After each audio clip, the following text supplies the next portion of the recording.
Good evening. I call to order the study session for the City of Lakewood, Colorado, July 18th, 2016 in council chambers. I'd like to welcome everybody who's come out tonight to join us. This is going to be a kind of a different meeting. We have a public comment at a study session, so I'm thrilled to see the folks here and eager to hear what you have to say. Couple quick things before we get rolling. I just want to, again, we took a moment of silence last week and honored the fallen officers in Texas. And again, we're faced this week with a similar situation. And I want to echo our support to our police agents in the Lakewood Police Department. We appreciate everything that you do day in and day out. And it's a tough job, and we're reminded day after day now about what you go through and what you could respond to. So thank you for being with us tonight. And we'll keep those folks in our thoughts and prayers. I'd also like to welcome to Chambers tonight Isabel Bose. Hi, Isabel. How are you? Good. Isabel is a student at the University of Colorado Boulder, correct? And is interning this summer for the Colorado Municipal League, which is a group that we belong to. So you are out to just kind of take a look and get some research, I guess, on how we do things. So we're honored to have you in your hometown, and we do things great here. So you can write that down. All right. Okay. So I need to get into, I guess, item one, which is a call to order and a roll call. Paul. Here. Wickman. Here. Vincent. Here. Roybal. Here. Harrison. Here. Johnson. Here. Shakti. Here. Abel. Here. Coop. Present. Franks. Gutwein. Here. You have a quorum. Thank you.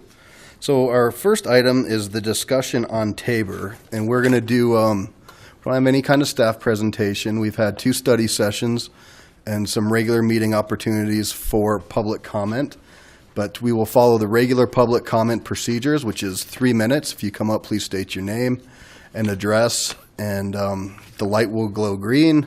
When you have 30 seconds left, it will turn yellow. And when your 3 minutes is up, it'll go red, and we'll politely try to get you to move on. This comment period is specific tonight to Tabor, so I want to make sure that we keep that going. And before we get started on that, there might be a couple comments, and I'm going to say that this has been a great process, I think, for me and for the community. We've had a lot of input via emails, social media, texts. We've seen some letters to the editor. And I want to continue to hear that tonight, but I'm going to let you know kind of where I'm at with this process.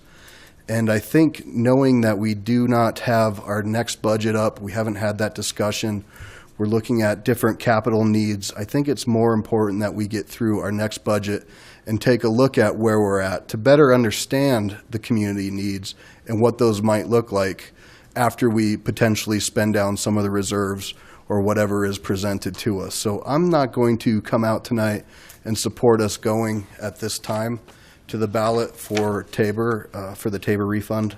Again, I think it's important that we continue the conversation, but it's also important for us to have a better understanding of where the city is financially and what those needs look like.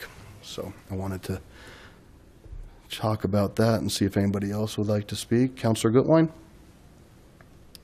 Thank you. I would like to, I guess, say that I, too, am standing in a similar position where after, I guess, first of all, I am thankful for this experience to get to hear what all of you who have come out tonight to talk about on how you feel about Tabor. And after many discussions and with the community, I think that it's going to be good for us to take a look at the budget and take a look at all the need and then understand what the best thing is to do moving forward. And important to me is that we continue having this conversation as a community to make sure that we're providing the best for our community here today and the community that's here tomorrow. Thank you. Council President Shakti.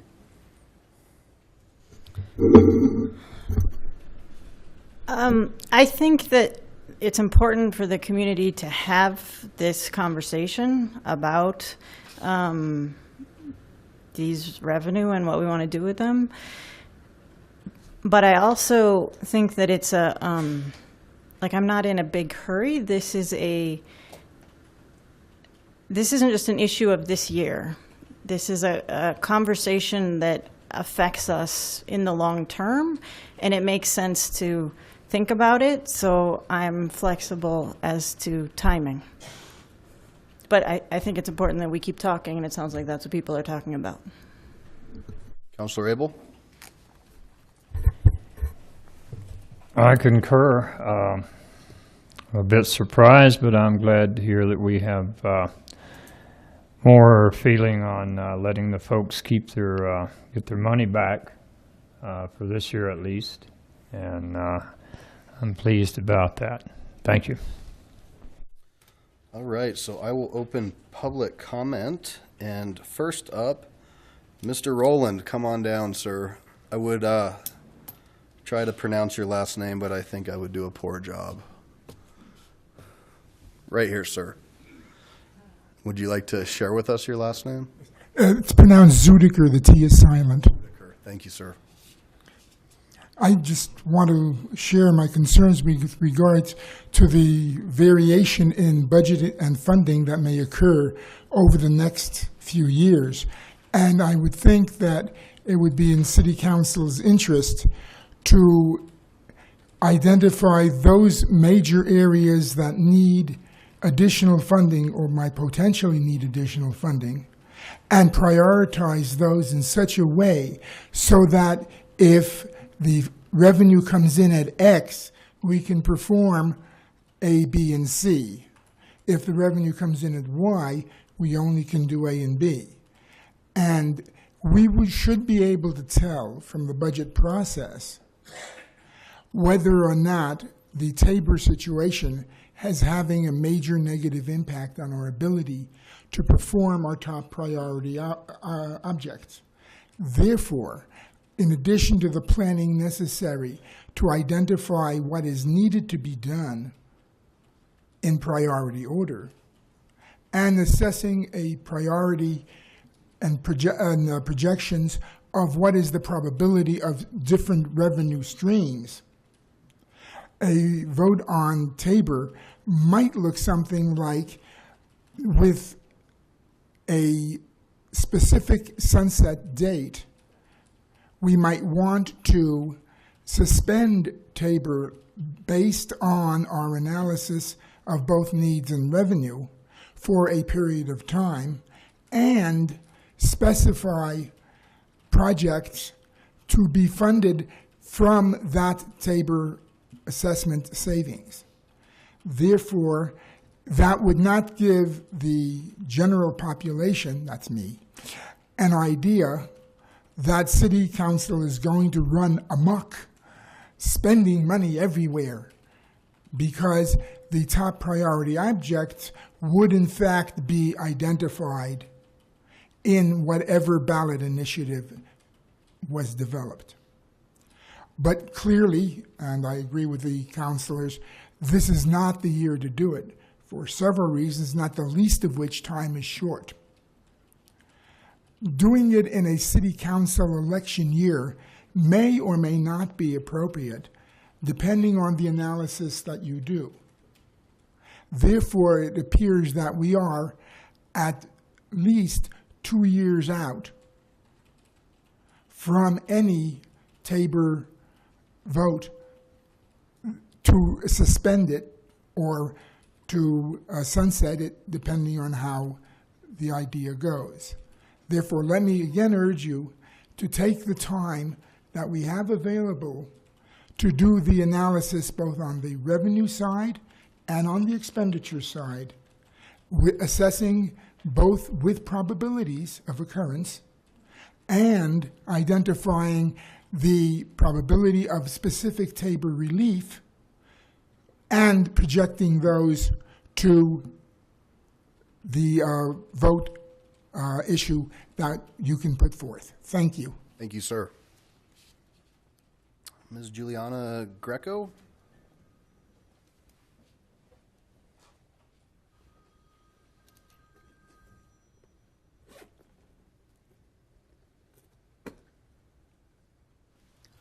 Good evening, welcome. Hi, Council, City, fellow residents, and also volunteers and visitors. I'm Juliana Greco. I live at 2244 South Everett Street, Lakewood, Colorado. Short person here. Okay. First, I want to congratulate the past council as well as the current council on getting those 3 projects that got us the National Civic League All-American City this year. Congratulations to everyone that participated and that helped with that. It's a big inspiration. I'd also like to congratulate this council, which I had the honor of attending your workshop, and it was extremely well organized. I was really impressed with the energy, the passion that you all participated and wanted to move forward and do your very best as public servants. I also especially appreciate the fact that you did it on Lakewood property and stuff, not just in Lakewood, but on Lakewood property, because it highlights that you're supporting and you're highlighting our own buildings. This is important. It's not Tabor related, but I think that this really is important. Opening up the study session, I think, is a phenomenal idea. I know it's only for this session, but I do urge this council to consider opening up these sessions, because although you may have actual testimony and city recommendations, city staff recommendations, it also provides you the opportunity to actually get citizen input, not at the last minute, but at the point where you can evaluate everything and take the time to think. You've been elected to create policy, and you can't really do that if you're going to get citizen input the same day you're voting on a policy you've already designed. So this forum of opening up the study session, whether it's something that's going to have no speakers or it's going to have a lot of speakers, it affords the citizens the opportunity to actually voice their opinions. You can discuss it amongst yourselves, take your position, design your policy for implementation. You are the stewards for designing policy, just like you are the stewards for the budget and for such actions as what goes into policies, into initiatives, into bonds, into using Tabor. Basically, the utilization of Tabor, I think, should be sort of procedural when it's applied.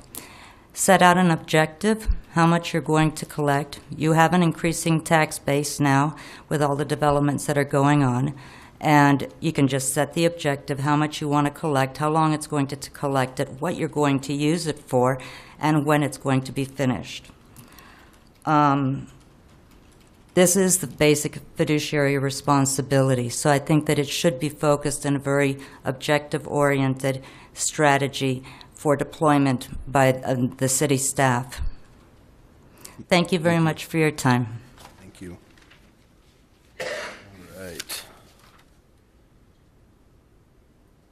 Very well said, and I also just want to remind folks, let's keep the focus on the Tabor discussion tonight as much as we can. You know, we're trying this out. We didn't have an opportunity to notice that we'd be discussing other issues, so we want to make sure that we're sticking with Tabor. Thank you. Mr. King?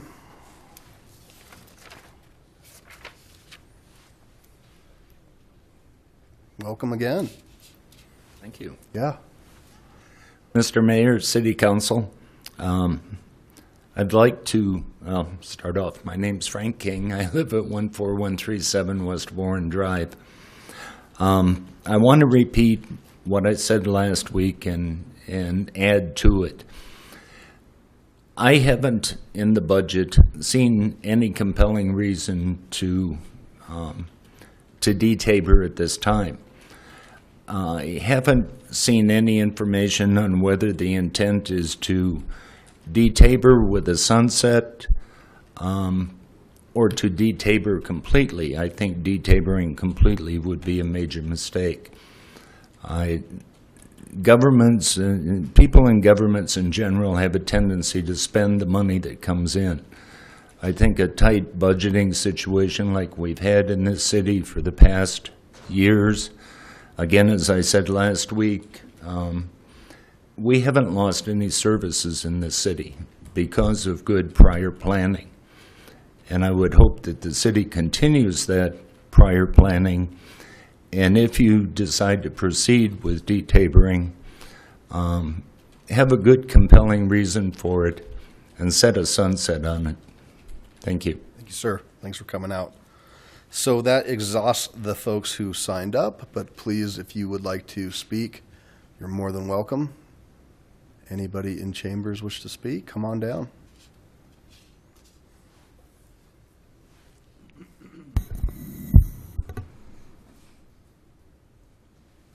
Good evening. Good evening. I apologize I got here too late to get my name on the list. You're fine, no worries. My name is Linda McAtee, and I spoke before council last week. Address 10396 West Dartmouth Avenue. And I would like to remind council and people watching on television that governments have no money of their own. All they have is what they take from its citizens. Tabor, to my way of thinking, prevents government overreach into citizens' pockets.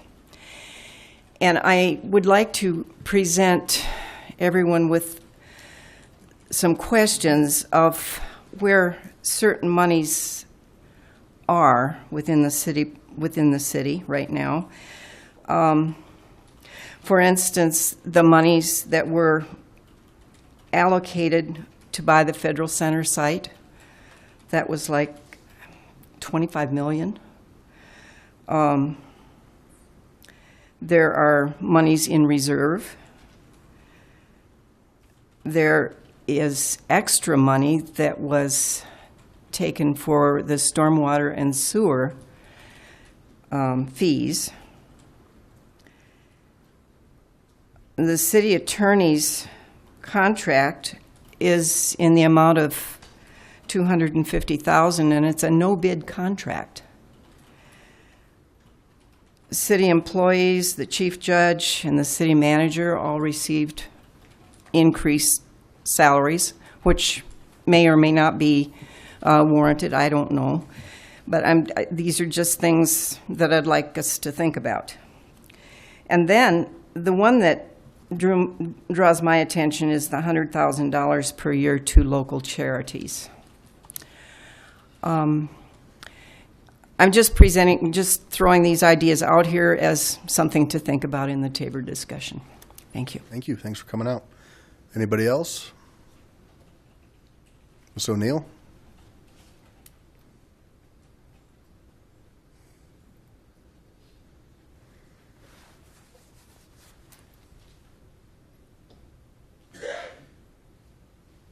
Good evening.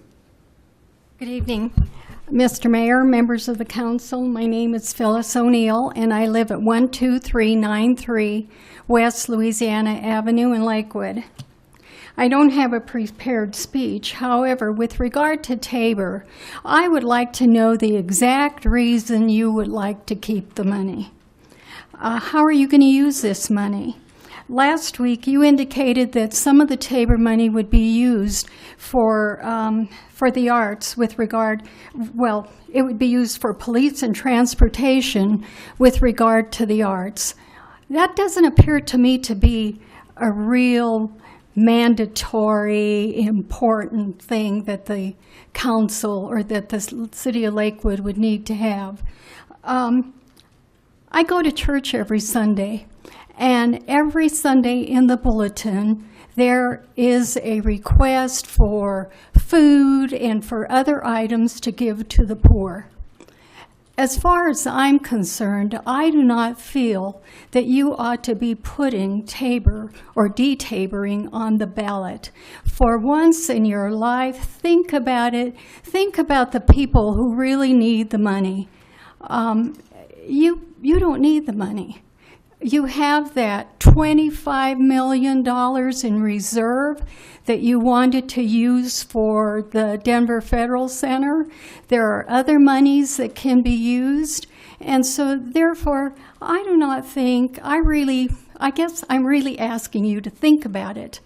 And give the money back to the people who really need it. Thank you. Thank you. Anybody else? Natalie, come on down.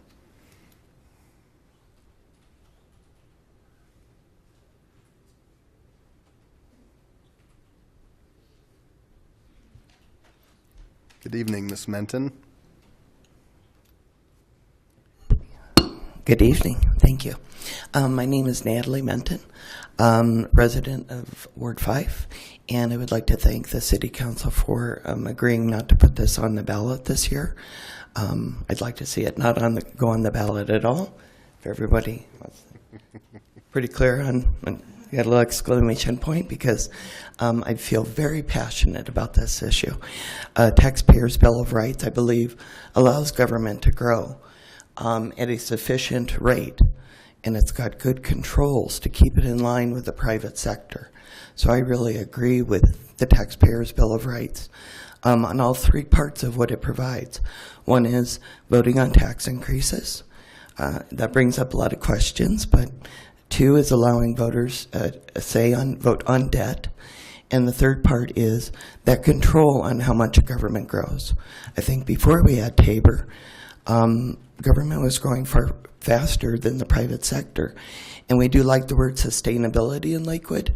And when government grows far faster than the private sector, it's not sustainable. So thank you very much, and appreciate you again not putting this on the ballot. We've got enough to do this November. Thank you. Thanks for coming out. Anybody else wish to speak? All right. With that, I will close public comment. And again, thank the folks who came out. Some folks may have come in late, and there was some discussion from myself and two other members talking kind of about the timing of this and excuse me? Okay. So there was a discussion about, some feelings, where to go, how, what to do. And I will just reiterate mine in a brief summary that I think that we can have a better conversation. I don't think we really know where we're going with our projections. So, it's too early to say we need to throw this on the budget or throw this out to the voters until we have a better understanding of where this council is going to go with the next budget. And so I think it's a good opportunity for us to take a step back and not push it forward. And Council President Shakti had a similar view, as well as Council Member Gutwein and Mr. Abel, in their own different ways that were not exact. So if they'd like to reshare those for folks who came in late, that's fine too. Councilor Harrison. Thank you, Mr. Mayor. Last Saturday, we had Ward 5 meeting, and one of the things that we did was we handed out comment cards and we had about probably 25 people that attended, I would think, at Ward 5. We had 6 responses back to us, and it was very interesting. We had, if you think about kind of the 3 choices that were discussed prior, leave Tabor, take Tabor away, or make modifications, we had a vote in each one of those. We had 2 in each one of the categories. So that tells me we have a really difference of opinion within the city of Lakewood, and that we need to do a better analysis and come up with some clear guidelines of what we're going to do. It tells me that there's strong feelings on all sides, and I'm thrilled that we're going to discuss this further and come up with a better game plan. Thank you. Councilor Coop. I have a question. Thank you, Mayor. I have a question. Is there any other ballot question for Lakewood? That is. There is an initiative now. An initiative being circulated right now. Their hope is to get it on the November ballot. And those are due to me by Friday in order to make that happen. This coming This Friday? coming Friday. Okay. I'd like to hold off on any other. Councilor Franks. And while it sounds like this isn't going to apply, I guess first I wanted to say our Ward 4 meetings are being very well attended, and the preponderance of the people were opposed to Tabor being on the ballot from Ward 4, at least those that reached out. But there was a couple people who questioned if it was going to the ballot, what would be the cost to the city? And I know that doesn't apply now, but I think it's a good question to ask. Ms. Greer, I think you had that number. In previous conversations with Jefferson County, they said a ballot issue or anything on the ballot would be around $100,000, and a Tabor issue would be an additional $25,000 to $30,000 because of the additional mailings that we do. Do you have any follow-ups, Ms. Franks? Okay. Mr. Coop, looks like you're pushing a button. Sure. I'll say this: the people that we brought this up to in Ward 2 overwhelmingly supported the question being on the ballot, letting the citizens decide for themselves. Personally, with it possibly being the only question on the ballot, I would question putting it on there myself. But next year, if it's decided to be put on, the same questions are going to be brought up to us. We're still going to get the same emails. We're going to get the same people talking about 2 years from now. We're going to get the same questions. So if there were other things going on the ballot, I would vote what my citizens said, put it on the ballot with certain restrictions on time frame and what it was going to be used for. But I see I'm outnumbered. Thank you. We don't quite know that yet, but we don't take formal action, but we'll see if there's consensus. Councilor Gutwein. You're always calling me before I think you're going to. So thank you. So I just want to kind of explain why I think this is an important conversation to be having as a community. And I think that, you know, something that I really stand for is making sure we're looking at what the next generation is going to inherit here. And our city is continuing to age. In fact, many parts of infrastructure in the nation are aging. And this is something we need to keep in mind, maintenance and our aging parks. And I just want to, because Councilman Coop mentioned, we will get the same questions in a few years if we look at this again. And I think it's good to start looking at this now and start talking and making sure that in addition to the budget, you have a picture of what kind of needs we are looking at as a community. So just as an example, we have about $100 million in unfunded sidewalks. And I just also want to point out, I get a lot of questions about traffic. What are we going to do about it? Parks, sidewalks, bike plan implementation, dog parks. When are we going to expand the Sustainable Neighborhood Program? And so these are things that together we need to look at, and we need to decide what we want to do moving forward. And I think as long as we can continue having these conversations, we'll be able to make timely decisions. Thank you. Councilor Abel. I think the changes in revenues, the internet revenues that will be coming to town, and other new sources of revenues will be a difficult challenge to make it mesh with Tabor.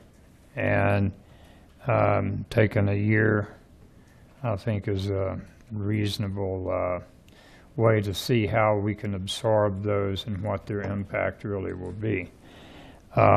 We discussed this at Ward 1 meeting a month ago Saturday, and we had good thoughts on both sides of the question, but in Ward 1, our constituents were overwhelmingly for getting their money back.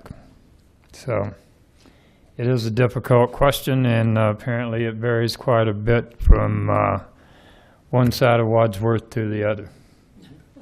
So, thank you. Anybody else? All right, so the question, we would be directing staff to go forward, and the consensus would be that we don't go forward. That's somewhat of what we've heard thus far. So I want to make sure that that is what this council's kind of going in that direction, to not move forward at this time. So Ms. Hodson, we will not be having any further Tabor discussions at this time. And I want to thank everybody again who came out, and please, we will be starting our budget process pretty soon. Well, it's always going, but the public part will be starting in August. So stay tuned. There were some questions about the reserves. The $25 million is still there. That was going to be part of the federal center deal. So all of that's accounted for. All of that's there.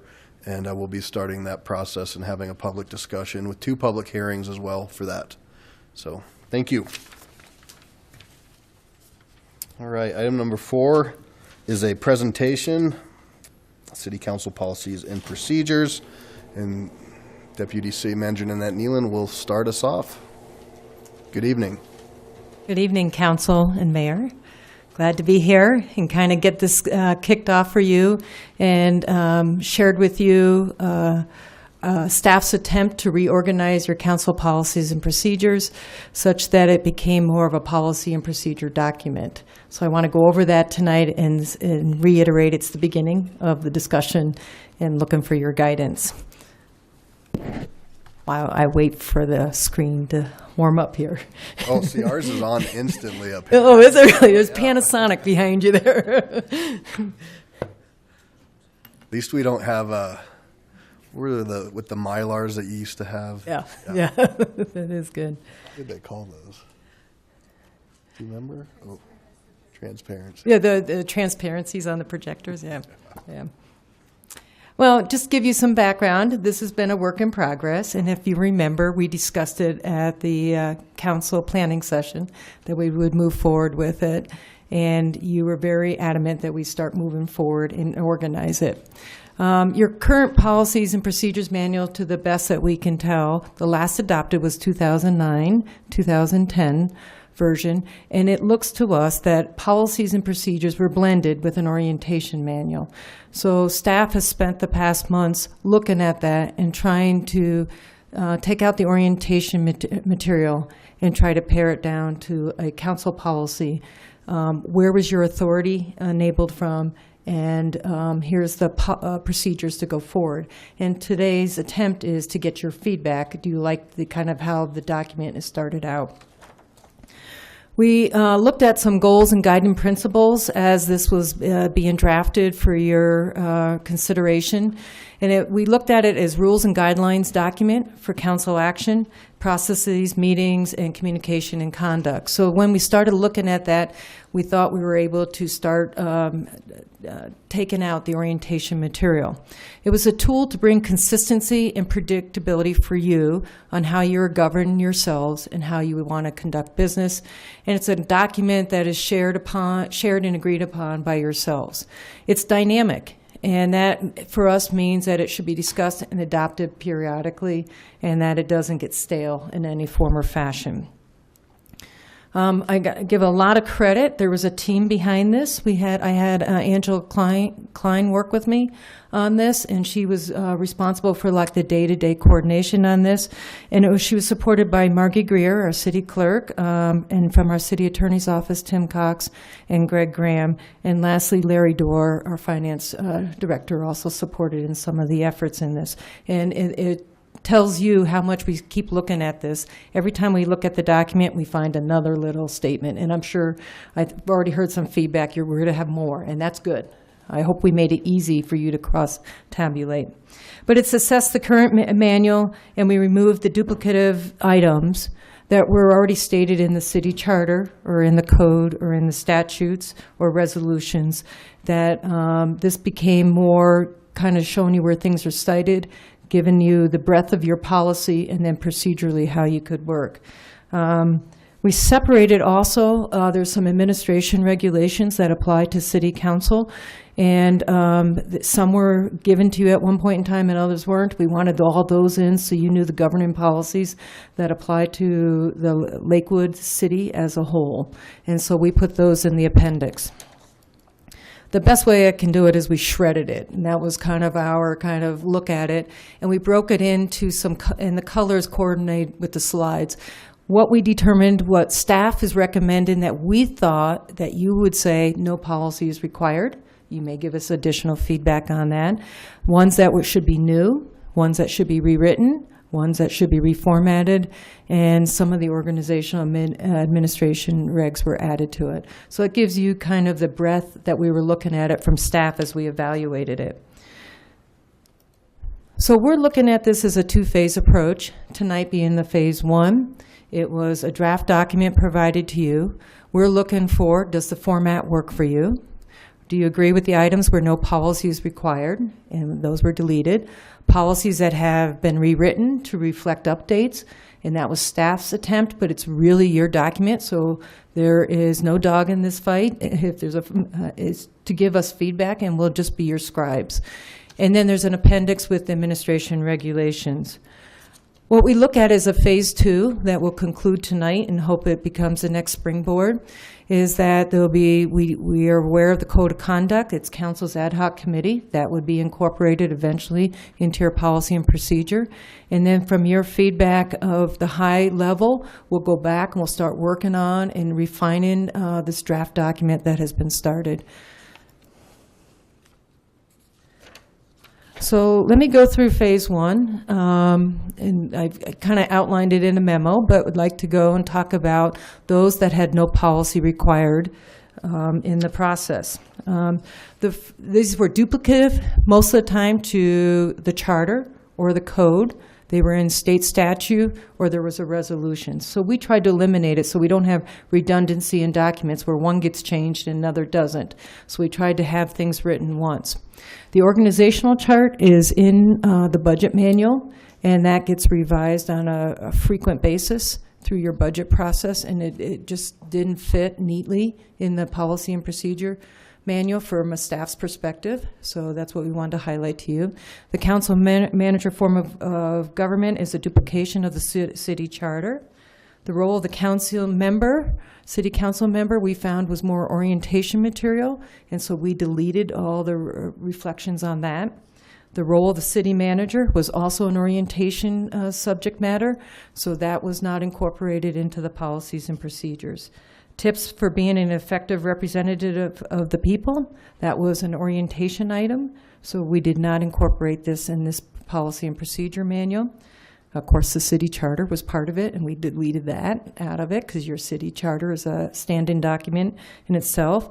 The home rule status was in the city charter. Separation of powers is in the city charter, and same with rescheduling. City council as an LRA was part of the orientation material that was once used, and that stands separate from the city council policies and procedures. Resignations and vacancies are established through the city charter. Conflict of interest is in state statute. Preparation of approval of council's budget, that process is no longer in place, but we did put a section in there with the budget. That was per resolution that council had adopted in 2000 and I think it's 5 or 7. You had guide to IT procedures and policies, which was an orientation material. Remove access email and voicemail. We looked at that as orientation material. Mileage guidelines is an administration reg, and then city council voting requirements is a duplication of charter. So all those references in the 2009-2010 were deleted, and you do not see a policy in the draft manual that you have in these areas. With that, there were reformatted policies, and these ones had absolutely no change. So it was easy for us to drop in. And so if you want to see how one worked well, these are the 4 that we would refer you to say there was no changes, no writing, no one-word change, or no new language added. So these are purely just formatted in the new format. And those were the meetings defined in open meetings, quorum, special meetings, and resolutions. There were several rewritten policies, and as I got feedback from the time that you've had to review that, which I mostly appreciate, we found some things that we did not perfect to the degree I would have loved to. The green, we're supposed to identify anything we changed as staff of some wording, and I think there's a couple areas that we did not highlight, and so we'll get those taken care of. And I hope the process of us putting the original allows you to cross-tab back and forth to double-check us. And we did that at the last couple of weeks to kind of aid in facilitate in your ability to review. So the rewritten policies that we have in there, and we put the numbers associated with the policy, include the budget, the minutes, the judicial pay process, the public meetings and notice, the attendance, first and second reading ordinances, executive sessions, constituency request, reimbursement and travel, rezonings, quasi-judicial process, city manager performance review, city manager expenditures, the attorney review, procedural rules and parliamentary authority, and that is one that got flagged to me that we didn't get the area all highlighted of the new rewritten areas. Mayor as presiding officer, motions, community appointments, screening committee, officers, and censure and removal from office. So those are the ones that I'm expecting. We took the first attempt to take your original policies and procedures from 2009 and 10, put them in this format. When we were doing that, we saw some wording that didn't make sense or didn't fit in the policy and procedure, and tried to reword it. It is your document. So any feedback you want to get, it's your document, and we'll adjust it accordingly. And lastly, as I talked about, we had organizational administrative regulations that were instructional items we wanted you to be aware of, and we had 6 of those that impact City Council as a whole, and those will also apply to all employees also. So with that, we wanted to kick off on phase 2 and what we know about it. We know that there's the proposed new policy coming in. It will be code of conduct, so we're anticipating the results of the ad hoc committee come forth. And then the next steps and the purpose of tonight is we would like feedback. Does this format work for you? Does this document organizationally set it up and make it easier? Then is there any revisions and additions for future discussion? We thought we'd keep it at a high level and get the general sense, and then we would go back and start modifying or taking your guidance and getting you a new draft to come forward for you. So with that, I defer to council, and we'll sit up the front seat here and take notes on things that you would like to have further discussions. Nealon, thank you very much, and thank you to your staff. I know that, it was I guess for lack of a better term, a hodgepodge of different things in there, and to pull them all out and do your best at putting things back in of relevance along the line. Much appreciated. Gives us a great place to start, and I think that the easy part would be what's in there that we don't want to change. We can just make sure staff can roll with that, and I think you'll get that by probably hearing from us and not hearing what we don't want to change, if that makes any sense. And then new policies, which I think folks would like to talk about, or changes. If we get that to you tonight, and then we can get that put back into another version of the document and bring it back for another study session. And just to remind folks, ultimately this is adopted by council as a whole. So we will get going with Ms. Franks.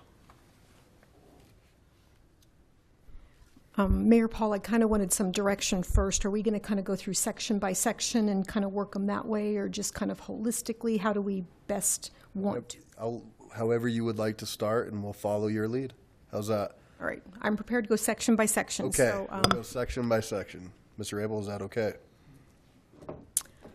That's fine, but there are a couple of questions I have about about what is included or what we can include. Okay. May I? And then I think page by page is the only reasonable way to do this. But we have been discussing, and as Greco brought up, study session comments. It seems that we're discussing toward the end of this, our procedures for open meetings, of which study sessions would be included, and do we want to examine that concept of study session comment as we do this document, and perhaps other new concepts that we have been considering in the backs of our minds? Do we throw those out as part of this, or do we want to do this and then come back later with discussion of new additions? So if I may take a stab at that, I think it's worth, so we already have the follow-up scheduled for August 15th. I think Tim's doing some due diligence to bring that back to us with the listserv of different communities and things like that. So that's coming up. What I might suggest is that we focus on this stuff that we have in front of us tonight, and then that'll eventually meld into that after the 15th if we get more direction on if we're going to adopt that, and then we can throw that, because I can't imagine that this would be adopted prior to the 15th. Is that okay? Does that sound okay? All right. Does it make sense for people to say their general comments? Sure. Okay, I'm sorry, I didn't handle this very well from the beginning, but so the question was from Shakti, would it be beneficial to have people give their general comments first and then go section to section? Ms. Franks had the floor. If she's okay with that method, then we'll go back to that. Okay. All right. So everybody chime back in, give me a light if you would like to speak, and I will start with Ms. Franks. All right, so I'll start with kind of the general comments. One is I do think we can make some improvements on how we cross-reference this. Basically, it was very labor-intensive for me to go back to the 2009-2010 because there were sections that were removed. I remember reading in there sections that were removed, and so I would suggest a red line document first before the formatting takes place, because then by the time everything shifted, it probably took me 4 times as long as it normally would have to get this document reviewed. So that would be my general comment there. Also, bringing forward into good quality footnotes would save the referencing out of constantly going and looking up the various municipal codes, city charter, external references. I know hyperlinks age, but I think that if this document's going to be living, that is certainly something that we can look at doing. It makes it much easier for us and citizens to review. As another high-level general concept, I'm very concerned about very ambiguous language. This document shouldn't have that because it is the guiding document where there shouldn't be 5 different, 6 different interpretations. So many of my comments tonight will be about things that are language that could be interpreted multiple different ways, and I think that there's easy ways to solve that by framing out the discussions fairly clearly. And other general comments will be that I am concerned about centralization of power. There's 11 of us. I think that we all bring different perspectives, and so I'll be bringing up areas where I see that we are maybe centralizing power when I think a decentralized power structure is where you get the best city government. So those are my general comments. Thank you. Mr. Coop. Just a question about, you mentioned staff that was involved in putting this document together. Nobody on council or the mayor was? No one on council or the mayor was involved. And I just want to highlight that we didn't attempt to really rewrite the intent from your 2009-2010 policy. We tried to take the language from 2000 and 2010 and drop it into a format so you could better evaluate it. So there's a difference if you are looking at one of the policies and say, I don't like what's stated in that. We tried to capture the intent in the 2009-2010. If you don't like that intent, that's a different discussion than some wordsmithing that goes on. So I just want to make sure that we're clear. But no, it was just purely staff. It was very difficult to go through that 2009 and 2010 and figure out what's a policy and what's orientation. So, yeah. You did. This is that document. Yes, we did redline that document, and we got lost redlining that document, so I went this other way of giving you the policy and procedure and saying where did we extract it from, because it's, again, very difficult. You would see almost everything crossed out or the reverse on it, so. Okay, thank you. But we'll accommodate you in any way possible, so. Councilor Abel. I certainly agree with Councilwoman Franks on the footnotes, and if we add footnotes, I'd like to see them added on the page to which they refer, especially items that refer to the charter. Secondly, we cite as authority the Policy and Procedures Manual for items in the Policies and Procedures Manual. That seems to me to be a bit strange. And I agree there's some ambiguous language. There is some language in here that I don't know where it came from. There was some language in this that came from our retreat, but I thought we had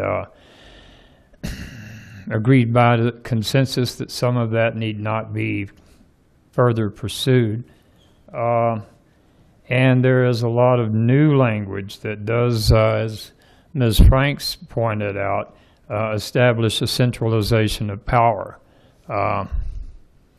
granting some privileges that are not granted, and there seem to be some things in here that may conflict with the charter.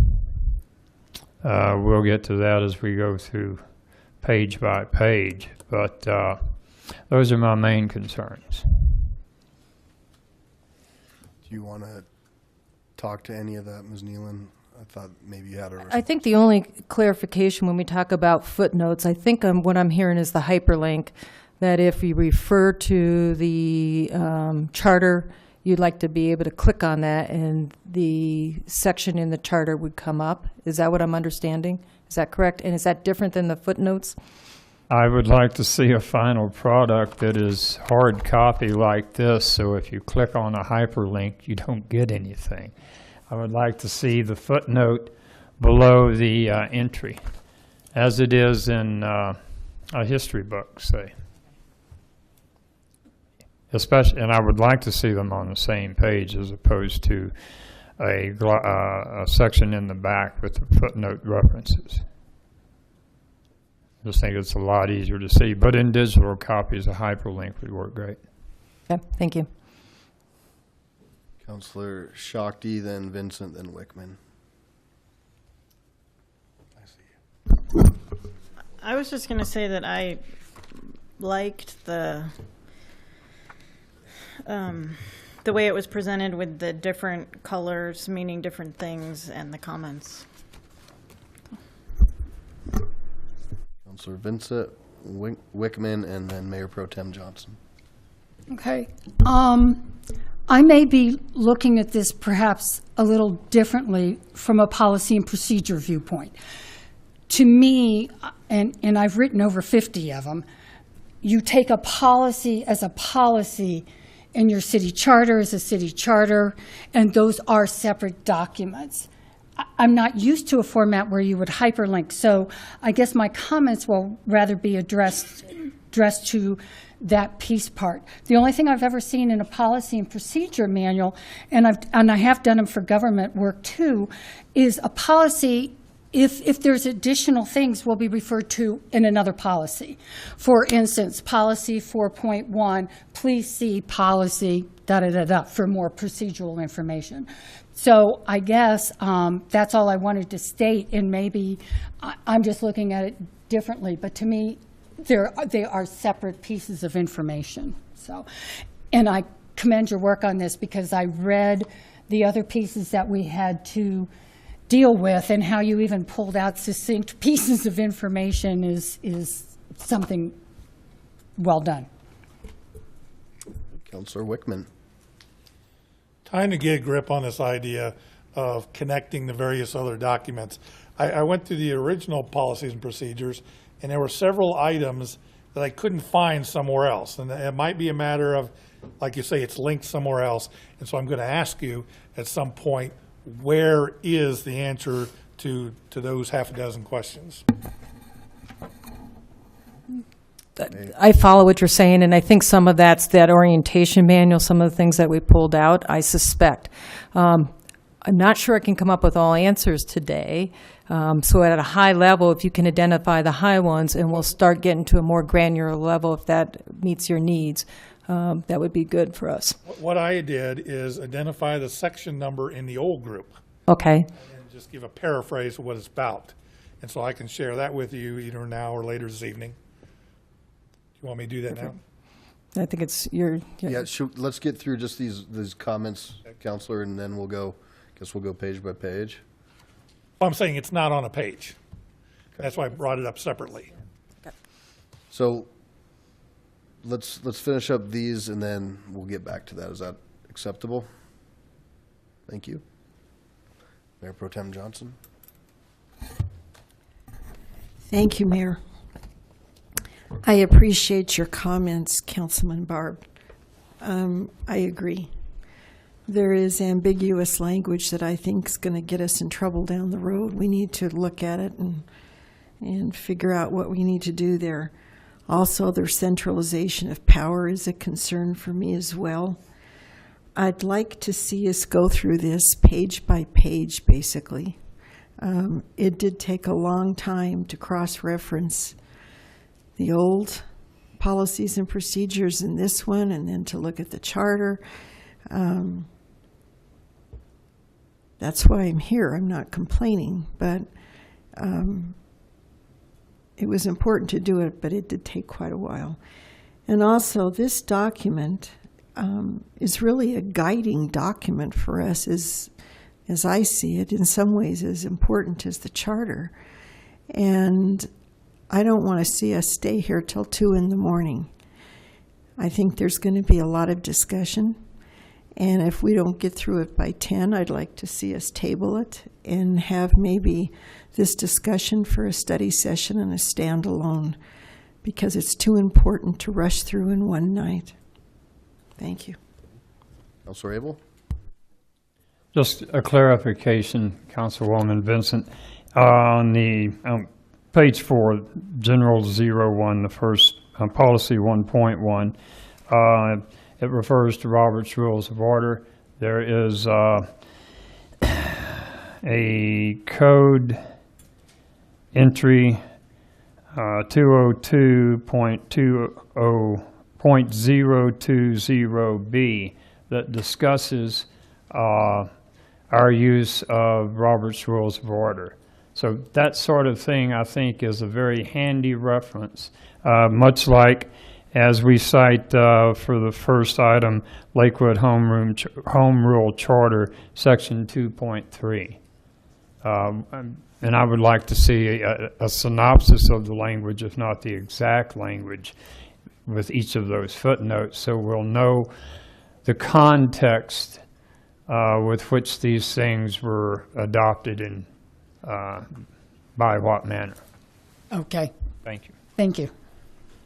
Right. So that's a quick overview. I'm going to start with Councilor Wickman, so we can address those, and then we'll, I guess, begin our journey page by page.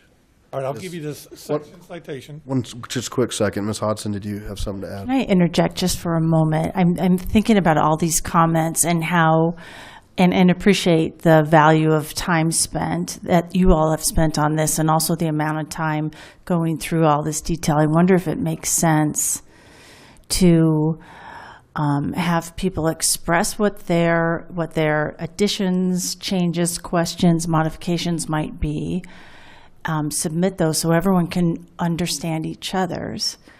And there isn't a hurry on this. Please understand there isn't an urgency. So the adoption will be when it's ready to be adopted. So that'll take as many meetings as we need to have a level of comfort by this council. So I'm wondering if it makes sense for you all to hear what each other's comments might be and have a chance to reflect on that before we go or at some point, and then have a secondary meeting so you can react to each other's and maybe add on. Does that make sense? Or because you're all going to hear from each other for the first time, and we'll have just had a first blush at what each other's concerns are.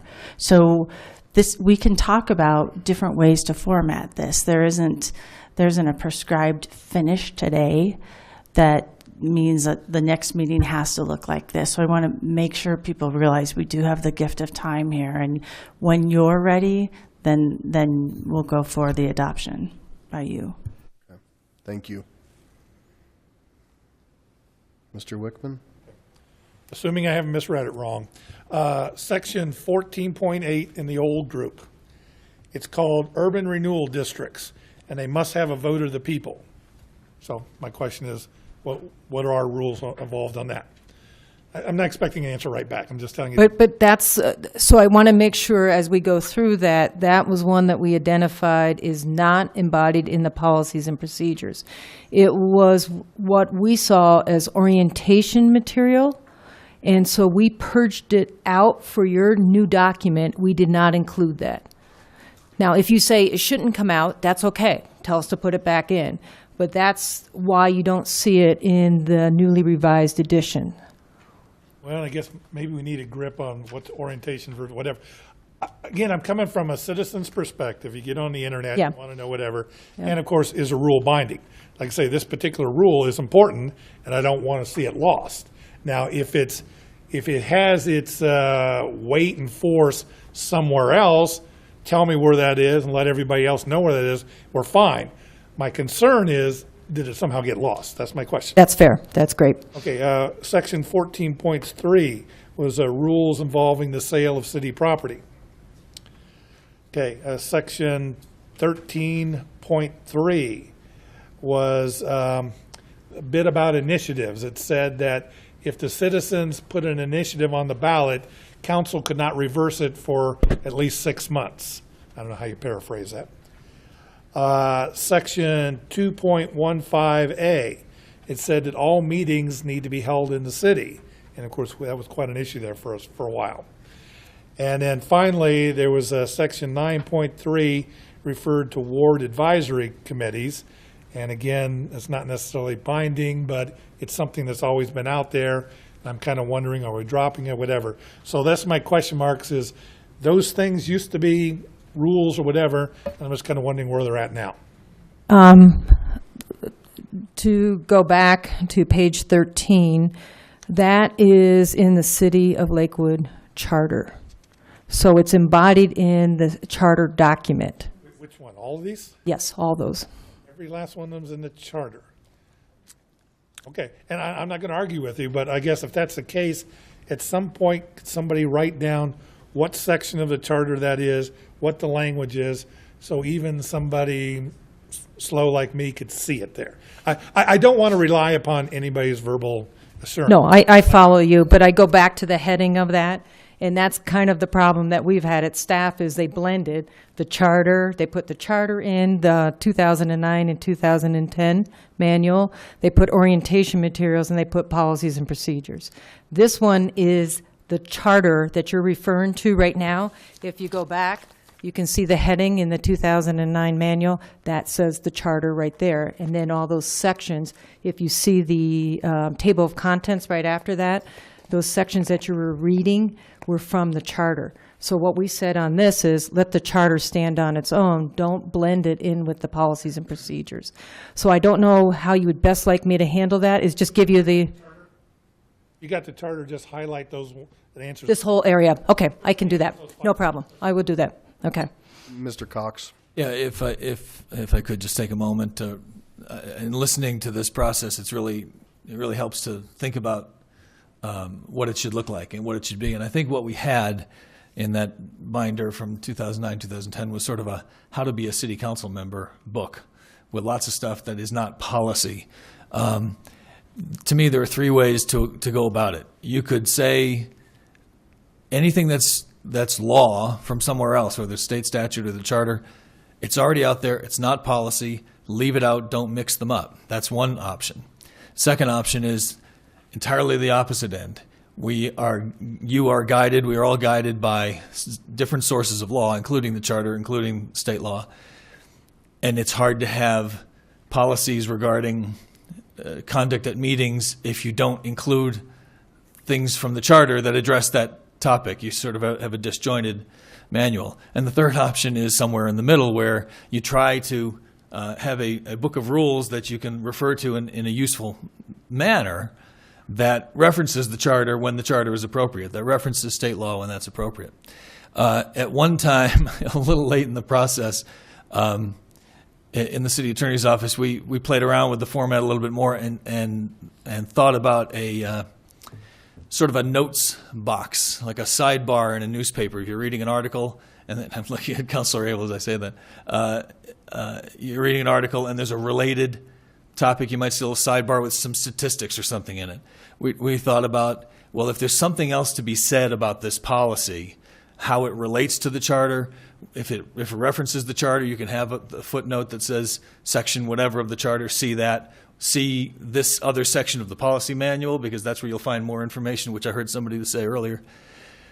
That was an attempt to guide everybody from where you are reading the policy to other important points along the roadmap. So we came forward, staff came forward with the notion that to the extent possible, let's keep the charter out because it's already there and you're already having to follow it. It's going to be impossible to do that completely. There have to be some of those cross-references because some of the policies won't make sense unless you see the charter provision that sort of it grew from. So I just would ask everybody to keep that in mind along the way. We're starting with this this idea that the charter is a standalone document and this is going to be something different. As we go along, we're going to find exceptions to that, and we'll end up somewhere where it's most comfortable for you, and staff can be as flexible as possible on that. But I just wanted to point out that there's no absolute way to do this. It's going to end up being some sort of a blend of sources. So, thank you. So, to Mayor Pro Tem Johnson's point, we could probably spend a couple days having dialogue on this. How about this? How about we each member talk about what they would like to see new or something that's not in here, that there may be some duplication from member to member. Staff can encapsulate that, and then we can work on that for our next study session, and that'll then be included, and we can start hammering it away like that. And then anything that we hear tonight that folks don't have a problem with, then we know that that's okay, and we can kind of pull that out, staff can pull that out, put it back in at the end. Does that make sense? Does that seem like something that's doable? I have a few lights on. So I'll just, Councilor Abel, Johnson, Roybal.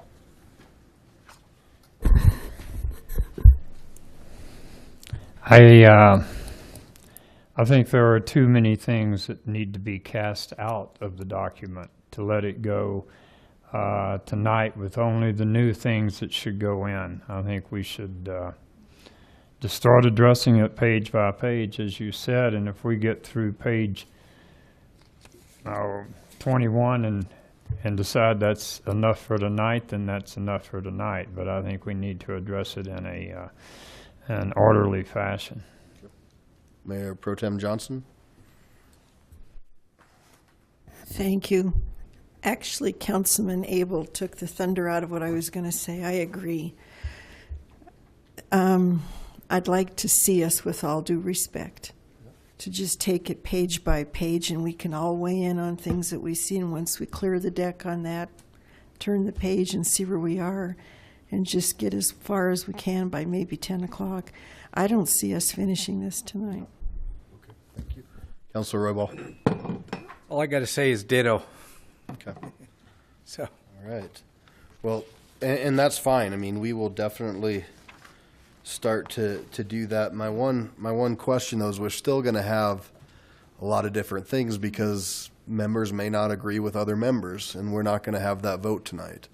So let's just be prepared that as we go one by one, that those suggestions or things that need to be pulled out aren't going to be pulled out or added tonight. They're going to be put into the staff pot for us to continue to have that discussion. So with that, Ms. Franks, did you want to kick us off on one, or were you had another comment? Okay. All right. All right. Well, I first wanted to start out and say I do appreciate that. I was one of the folks who joined council, didn't know this document existed, so I really appreciate the work. You may not feel that way after you hear how many comments I have, so I wanted to start with something nice. So I'm starting kind of in the policy section. The role of the mayor is to fulfill a significant leadership role. That's where we start to get into ambiguous language, significant. When I look at what the previous documents and other sources talk about, it's talking about a ceremonial role. It's talking about, signing papers, representing the city council as a consensus. When you start talking significant leadership role without really good definition around that, I think that because the mayor has one single vote like the rest of us, we're very equal in many ways, and it's more of a kind of ceremonial leadership in other ways. So that was a section that I had a comment about.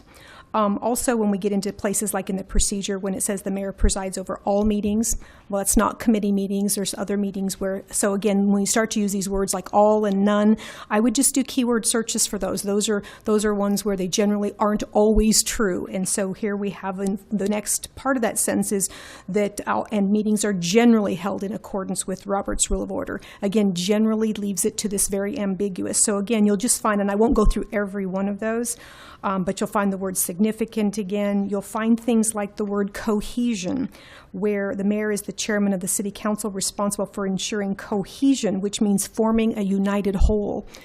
And just so you know, as a person who believes strongly in representative government, I don't believe that's how we always turn out, that we won't always be a united whole. We will sometimes have differences of opinion, and they will shake out how they'll shake out with the votes. So things like cohesion and compromise.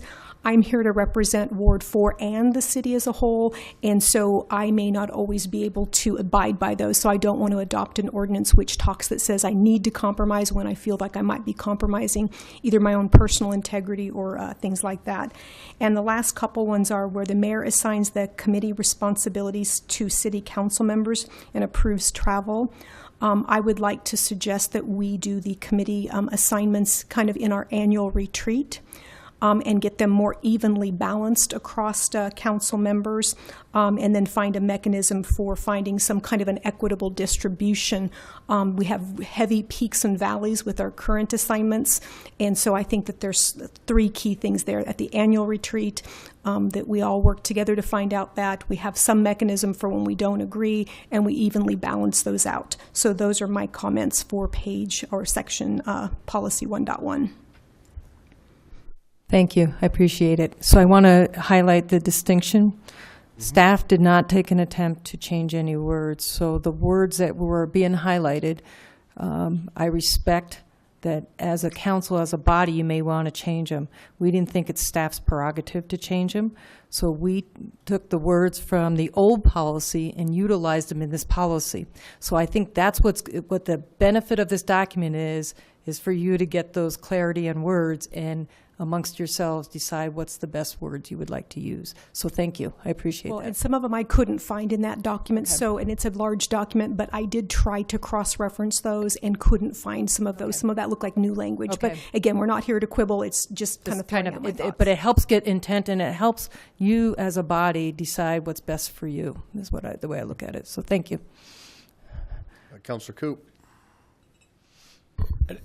I don't have any comments on this, but just an overall comment. And thinking, and as I'm listening to Councilor Franks, and then I look at Nanette Neal and scribbling notes, I'm just going to throw it out there to everybody, just so everybody on council can have their opinions and their notes accurately, given accurately to staff.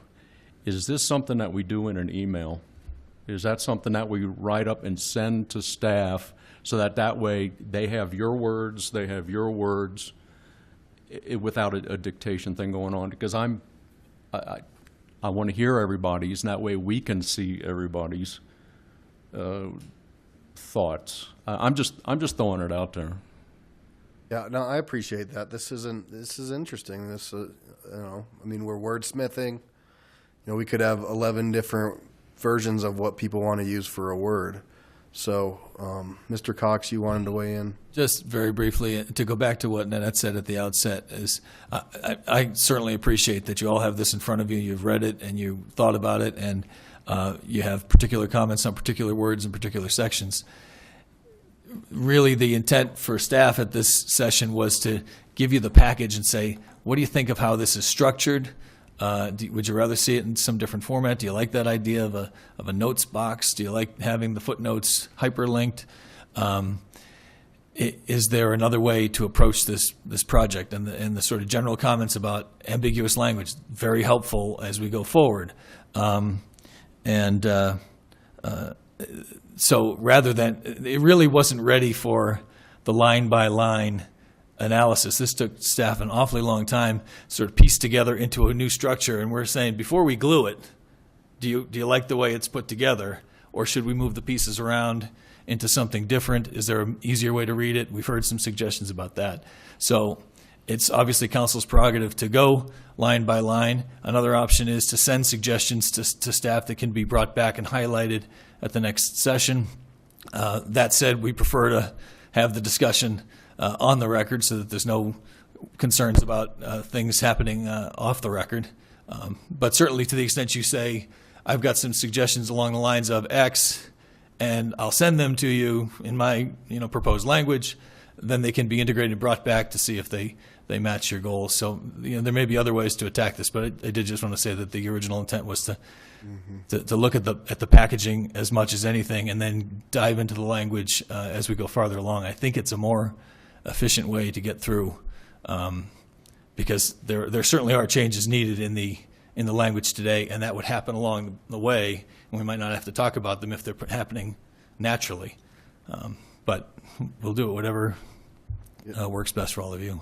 Mr. Cox, to that point, though, to make sure that it's open, that anything that would be submitted would be part of the record. Absolutely, and again, I think the preference is if it can be generally referenced. Here's my approach. Here's what I look for. I want to take out words like significant and generally and such. And I'm not saying in section 1.1. I'm saying throughout the document, look for stuff like that, and we'll come back with that. And perhaps I could send you some examples of where I found language like that. That's one approach.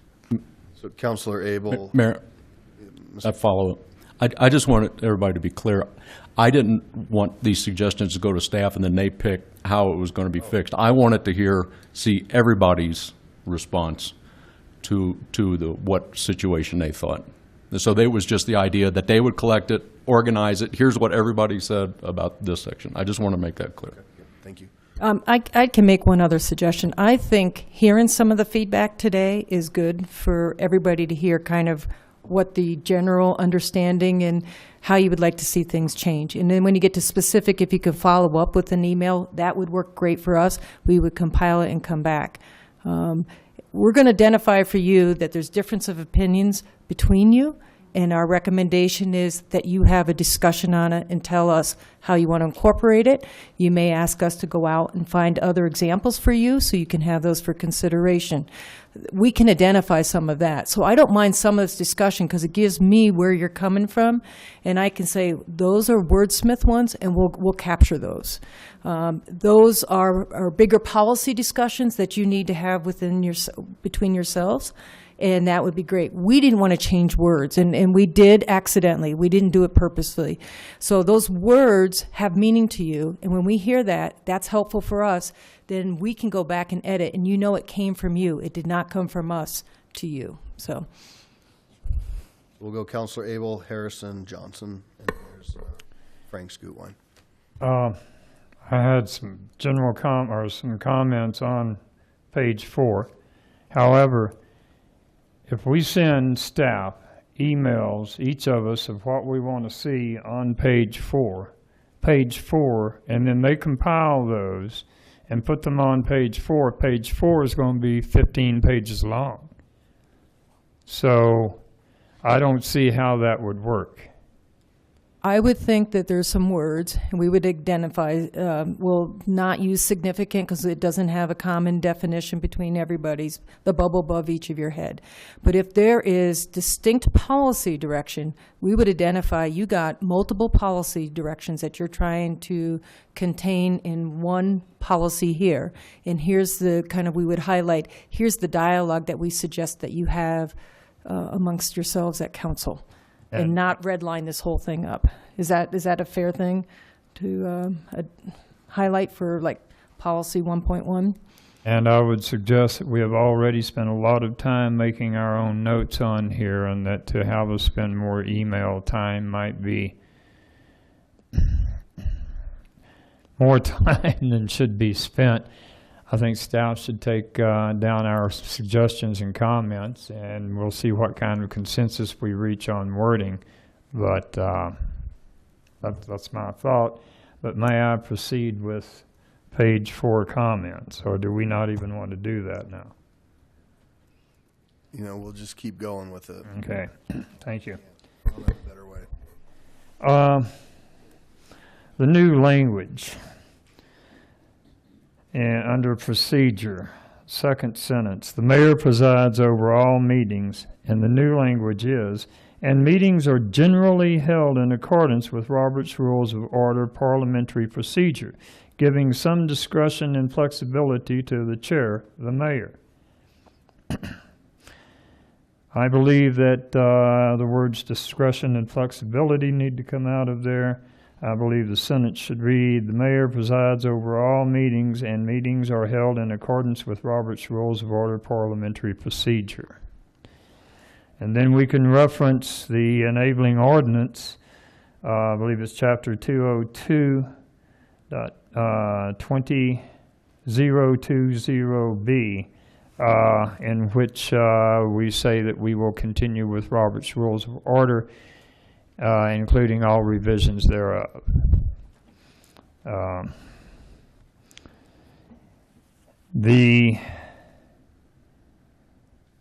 agree with Councilwoman Franks about the language that the mayor is responsible for ensuring cohesion and respect among members. I think that we earn each other's respect or not. She is considered the mediator of conflict within the council team and should affect compromise when needed. I kind of agree that takes out the give and take format when we debate the issues.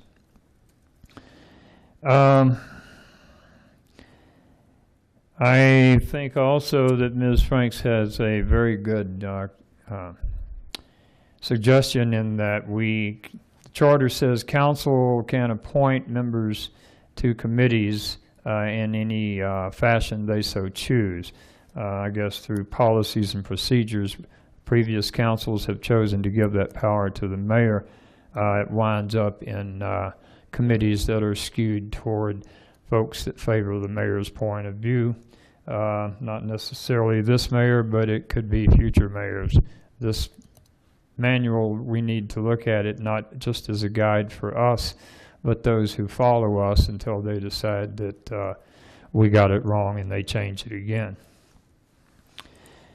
So those are my comments. I believe that we should, as the mayor as presiding officer, reflect the charter language that says the mayor shall be recognized as the head of municipal government of the city for all ceremonial purposes. That puts it back into context when you mention a significant leadership role. That's all I have on page 4 and 5.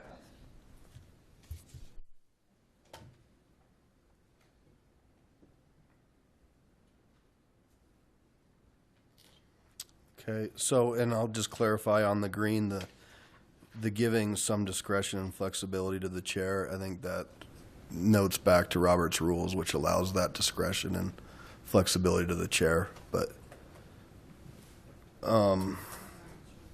Council President Johnson. Thank you, Mayor. Actually, I picked up on some of the same things that a couple of you've looked at as well. Let me just throw this out there. For the role of the mayor is to fulfill a significant leadership role and presides over the meetings of city council, including ceremonial duties with the same rights and duties as council. All members of city council have equal standing. Also, under procedure, having the word generally, I think, can get somebody in trouble, not necessarily us, but maybe in the future. And then if I'm understanding this right, and I might be reading it different, at the bottom we have what the original was. And at one point it says, the third sentence down, in regards to the mayor, but has no veto power. And I'm wondering, by striking that and taking it out, do we in effect give the mayor veto power? No, it's up here. It's right there. Gotcha. Yep. Never mind. Woo-hoo. Okay. Thank you. Councilor Harrison. Franks, Gutwein, then Councilor Wickman. I'm going to do general comment first and then talk about. You all know I dearly hate wordsmithing, and this feels a lot like wordsmithing. What I'd prefer, I know it's important, I know we've got to do it, but to sit here and go through page by page, I wonder how we're all going to be able to focus on this. So that's my first comment. Second comment would be, if we're going to get into specifics, I'm not sure that not giving the mayor some discretion and flexibility, again, it doesn't matter who the mayor is. When the mayor first comes in and is elected, to know all the way to run a meeting and do everything that they need to do. Robert's Rules of Order, the true Robert's Rules of Order, is very hard to understand and hard to follow. Bob's rules, the ones that we've had the lessons on, is a little bit more user-friendly and probably would be a lot easier in the setting that we use it. So I'm not saying that Robert's Rules of Order is not a good tool. I think it is. But to have the practice of it on a weekly basis may be a little bit more difficult than using Bob's Rules of Order. So just a comment there. So thank you. Councilor Franks.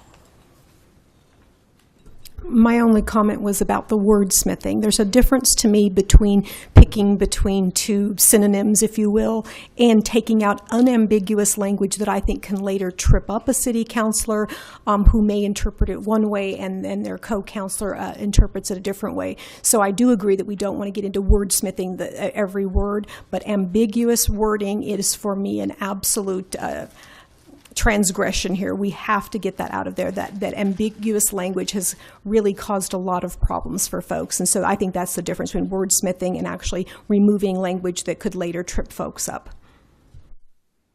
Councilor Gutwein. Thank you. I also have a general comment to begin, and that is that a really important part of this document to me is the code of conduct. And I feel that without having that in front of me, it's hard for me to decide whether or not certain things should be included or not. So just as an example, I think, with the word respect and the kind of discussion about that, whether or not we earn each other's respect, I think that we need to, I think that a critical part of this document is our code of conduct and that we treat each other with respect, and especially given the time that we are in now, like nationwide and globally, we are representatives that represent our city and our people, and the way that we treat each other by email and up here is critically important. And so some of that was in the tips for how to be a good council person, and those are moving into the orientation. But I feel that it's an incomplete discussion without having a draft of that in our in front of us. Thank you. Councillor Wickman?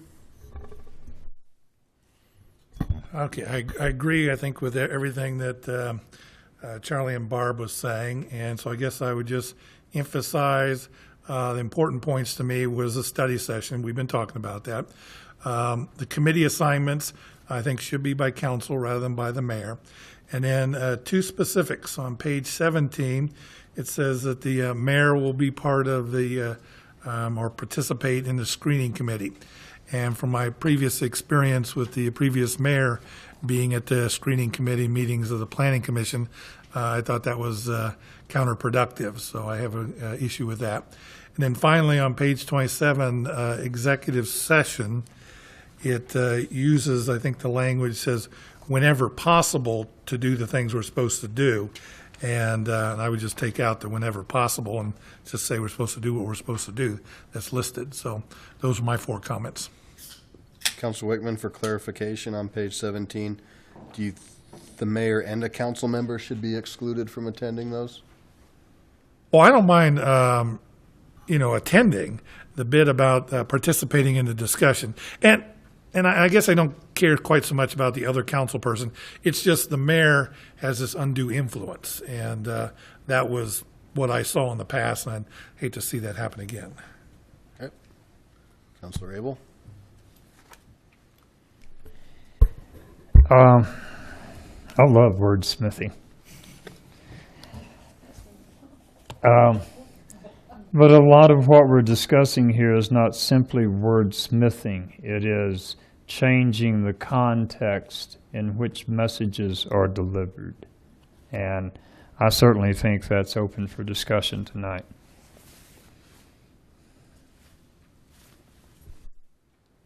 Okay. Oh, and one other thing. I agree with Dana about Councilwoman Gutwein about respectful behavior. I think maybe we should couch it that way, as a respectful behavior instead of ensuring respect. Well, certainly we need to be nice to each other out here. Mr. Cox? Just quickly in response to Councillor Wickman on the executive sessions, I flipped quickly to that section because I didn't think we gave ourselves an out for everything. What that section says is whenever possible, executive sessions, including the topic and statutory citation, should be identified on the city council agenda for the meeting during which you're going to recess. So when we know we're going to have one, we put it on the agenda. It's allowed under the law to have an executive session without it having been on the agenda. And it can be done by motion, just as it is when we know it's happening. So if we know it's coming up, Margie's very good about making sure it's on the agenda, but sometimes that doesn't happen, and that's okay. That's legal. So. Thanks for that clarification, because I see where you're going with that. And ordinarily, as long as we're following the rules, that's good. But you're saying occasionally there are going to be exceptions, and we do whatever. It's like, okay, I see where you're coming from. All right. Councillor Shakti. I'm a little bit confused by this process in that, I don't agree with all the comments. Do I need to, say each comment I don't agree with so you hear both sides? And, I don't quite understand how this is all going to be put together. I guess... I could leave that as a question, or I could brainstorm an idea. I guess the one idea would be that by these comment sections, by a certain paragraph or whatever, it would list who thought what, and then we would have that discussion. If we do that, I think one of the options needs to be what's there now, so that whoever likes what's there now doesn't need to say that every single time. So. Thank you, and I would just add that I don't think we need to debate whether some folks like it or don't like it. I think it's just getting it out, and we're hearing from council members the parts that they do and don't, and we'll have to come back and go through that again. Ms. Hodson, did you have something, a word of wisdom for the group? Wisdom, well... please. I agree. I'm trying to think of a way to best do this. So everybody needs to express their opinions, regardless of if you're going to have full agreement or not. We need to do it both ways. We need to get everyone's opinion, everyone's modifications, changes, additions, deletions, and then present them to all of you, and you can make decisions. I don't know that there's a different way to do this. You are 11 independent thinkers, and it only seems fair and right that each of you have the opportunity to express what your additions, deletions, modifications might be, and then we're actually going to have to come up with some kind of voting in order to have a final document. Thus, my point earlier that we do have time, so we don't all have to die being here till the morning. So, Councillor Shakti, you had a follow-up. So, I don't have anything to add to these pages or to a lot of pages. So I just want to make sure that it's not only people's comments that will be considered, it's also the language that's there so that everybody doesn't have to talk. Okay. Councillor Abel, did you want to follow up on something along those lines? Yes. This is a public discussion, and it should be a public discussion. And if Councillor Shakti has something to say, she should say it. And if the mayor has something to say, he should say it. And if we disagree with that, we should say it. So it's a give and take, just like any other conversation we would have as we discuss an issue coming toward us for legislation. Councillor Franks, Councillor Gutwein, Councillor Shakti. Now, I want to present an option, and it's somewhat at my own peril because I hand wrote all of my comments. But in my past job, literally, if there was 12 of us and we all have Microsoft Word, and there is a way to merge comments for the most efficiency, in my view, is that we step back, we electronically annotate our comments. Those are all merged together, and then during our public dialogue, they're displayed up on screen, and literally it moves the discussion along where we can just see, oh, here we've got 5 different opinions, here only one person commented yay or nay. We really could speed this up and make this very efficient, and certainly those of us who hand wrote it will need to put some extra work in, but I could see the public, number one, being able to follow it much more closely, our debate being much more succinct and organized, and our decision points much quicker. So that's what I would like to recommend, and then it gets me out of here early tonight, which I kind of have a personal stake in. You know, and had I gone with my gut instinct, I was going to ask you about half an hour ago if you had any suggestions for how we could do this in a better fashion. So thank you for that. Councillor Gutwein. Thank you. I also agree with Councilwoman Franks, and I think in our experience on the legislative committee, we had this great process where we had, a bill proposed to us, and then we were able to look at a bunch of different people's comments on each one to get, so that while we're reading it, we can be able to weigh pros and cons and different opinions, and I can see Councilwoman Johnson's and I can see Councilwoman Shakti's all at once, and then I can, better have all the information and all the perspectives as I make, whatever input I have. So I do like that idea. Councillor Abel and Councillor Wickman. I don't mind doing the work. I don't expect the citizens to do the work.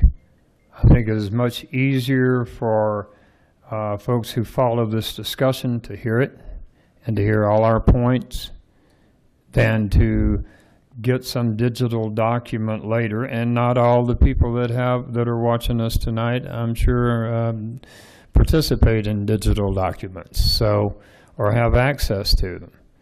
So I think that it is our duty to sit here until heck freezes over if we need to. I'm not concerned. I appreciate that you folks would like to leave early tonight, but I don't see that as a constraint upon our discussion. Councillor Wickman and Councillor Franks. I'm thinking out loud, so that's why I'm hesitating. Barb's idea, Charlie's idea, I'm trying to balance that. I think emails do have a certain value. Of course, the problem is everybody's not involved. And so this is a technical question to the IT department. Is it possible to kind of have a chat room on our website where we can be chatting about this, but the rest of the world can be watching it at the same time? And I wouldn't actually be opposed to maybe them throwing in some chat, some suggestions as well. And this discussion is kind of going on online. Just throwing out an idea, and if it's the craziest thing, I can appreciate that. I'm not married to that idea, but I'm just blue skying it here. Mr. Cox? Just for clarification, I'm not in the IT department, if that didn't become evident in the next few seconds. There are certainly ways to use technology and the kinds of chat functions that you use in other contexts. I'm not sure that tonight on the fly is the best time to start using a whole new technology. It might be something that requires a little more adaptation for everybody. Speaking personally, I think that's the case. But it's certainly something we can consider going forward, and would be part of the discussion about study sessions and other changes to public input. That's something that we wanted to include in that discussion as well. But this may be a little premature for that kind of thing. So, I would just say, I think to Councilor Franks' suggestion, what it does, it allows everybody to participate, and that conversation is still going to happen, if I'm understanding that suggestion, because we're going to bring that back. We'll go page by page, and everybody's comments will be on there. Then we'll be able to have probably a better discussion based upon what people, because, I mean, I'm not taking notes. Nanette's trying to scribe all of this. I think it might be a much more professional and beneficial process. Yes, ma'am. Yeah, I agree with everybody here. I think there's a balance in here. I think this was a struggle that staff was having, is how to present the information to you. And I think by going through that first policy, it identified the struggle of how to have a conversation. And I think if you can at least get your ideas, we can kind of parse out those policies that have extended conversations, which ones are shorter, which ones are interrelated, by your comments, and come back to you with a process that will feel in front of the TV audience, full public disclosure, but it starts with your basic comments like we do on the legislative committee. You get that basic foundation and you have a sense of what are going to be the conversations that are going to need more time and which ones are easily resolved. And I think if you could do that first step, we'll get a process back to you that will meet most of your needs, I think. Councilor Harrison, Franks, and Johnson. I think whatever way we can speed up the process, not speed it up, that's not a good word, consolidate the process to where all of us can get our information in and think about it. I'm a visual person. For us to sit here and talk about some ideas, it's not going to stick with my head. I need to see it in black and white in writing to be able to really process it. So I would prefer being able to see things in writing and then be able to come back and discuss it. But my primary learning method is visual, not auditory. So, Councilor Franks? And I did want to clarify that this review method actually expands the discussion because people are able to articulate often in writing. I know it's very hard for me public speaking, and so sometimes how I want it to come out very eloquent and it does not. So I'm able to do very good persuasive writing. It helps me also when I can see if there's 7 other little bubbles out there, I can see that this is something where lots of good discussion, and I can come prepared with a expanded debate, if you will. So I actually have found in my professional experience that by getting all of these comments coalesced, you are then stimulating additional dialogue in ways that you normally wouldn't do unless you saw that in its kind of totality. So even though I made the joke earlier, and I am tired, it's been a long day, but I'm here to do the people's work, and so I will stay, but I'm also a process efficiency person, and so for me it's about being as efficient and making sure that we do the best work we can because we have a lot of things going on. So I wanted to respect what Councilor Abel said, is I'm not trying to shortchange this. It's just, I think, from an efficiency standpoint, and we have, like, Karen Harrison said, Councilor Harrison said that she's a visual learner. I also need to see things in context, and sometimes the discussion, if we're jumping around, it's hard for me to keep pulling things back into context. So I just wanted to clarify that. Thank you, and I can verify that you're a very hard worker, and I think you'd be more than willing to stay until 3 or 4 in the morning if we needed to. Mayor Pro Tem Johnson. Nanette, it's very easy for me to see you've put hundreds of hours into this already, and thank you. Actually, Councilman Franks, Scott and I attended an IT meeting of some new technology that's on the iPads. Right this minute, I can't tell you what we learned, but one of the pieces is that you can go into a document and add comment. And maybe that's what you're talking about, is where we would have this online. Each of us, if we had a comment, just put it in there. And then when we start meeting, we could see all the different comments that are put out there, and it would start the discussion with all of that. Is that kind of what you're thinking? It could be any number of things. It could be any one of us takes the MS Word document, we put in our comments, and then those are merged. Google Docs offers very sharing technologies. For me, it really doesn't matter kind of how, as long as it ultimately all comes together, and then we get a chance to keep refining it. But there are dozens of tools, whether they apply to PDFs, whether they apply to online document sharing. There's a lot of different ways to approach that, but I just think that's probably the easiest way, given the sheer amount of dialogue that we're going to get and the sheer amount of granularity that I know I brought with me. So what I'm hearing is there's an interest to share comments. Staff will recommend, here's the process so you can have a document that's shared. We'll get the technology out to you so it's consistent. So one person's not working in Google Docs, and the other's not working in PDF Annotate or something like that. We'll get a consistent tool, and that tool will aid. So if you give us a couple days, we'll be back to you on something. And that's why I suggest, if council decides they want to move in that direction, that you get back to us with the tool, and then we can try to set that deadline tonight to get this first round into use so that we can keep on moving. I have quite a few lights up, so let's keep cranking through these. Councilor Abel. Again, I'm concerned that process is not transparent enough. Comments shouldn't be cloaked. When we make comments here, it's on the video. Margie will reflect them in the minutes. When we make comments by email, neither of those things happen. It might eventually come to the public's attention what we did say, hopefully in exactly the context we say it. But there are a number of things that are better put in spoken word and in public meetings than in emails that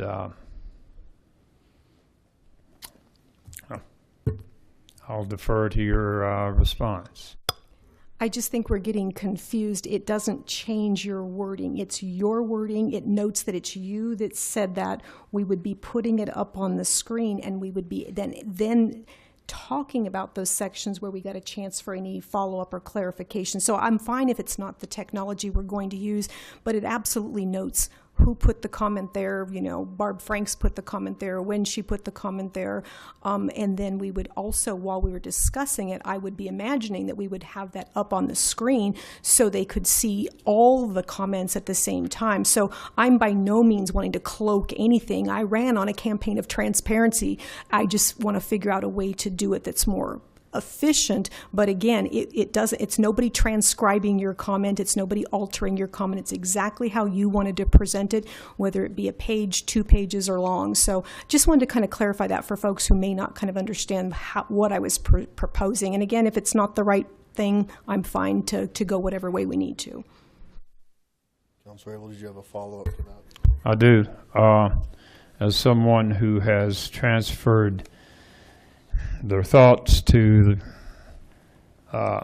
written word, I find that often we don't recognize our typos, we don't recognize our omissions, and I have many experiences with what was written is not what was the final printed product shared for consumption.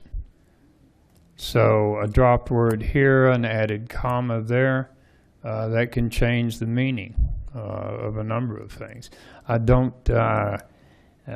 am not questioning your diligence nor your openness.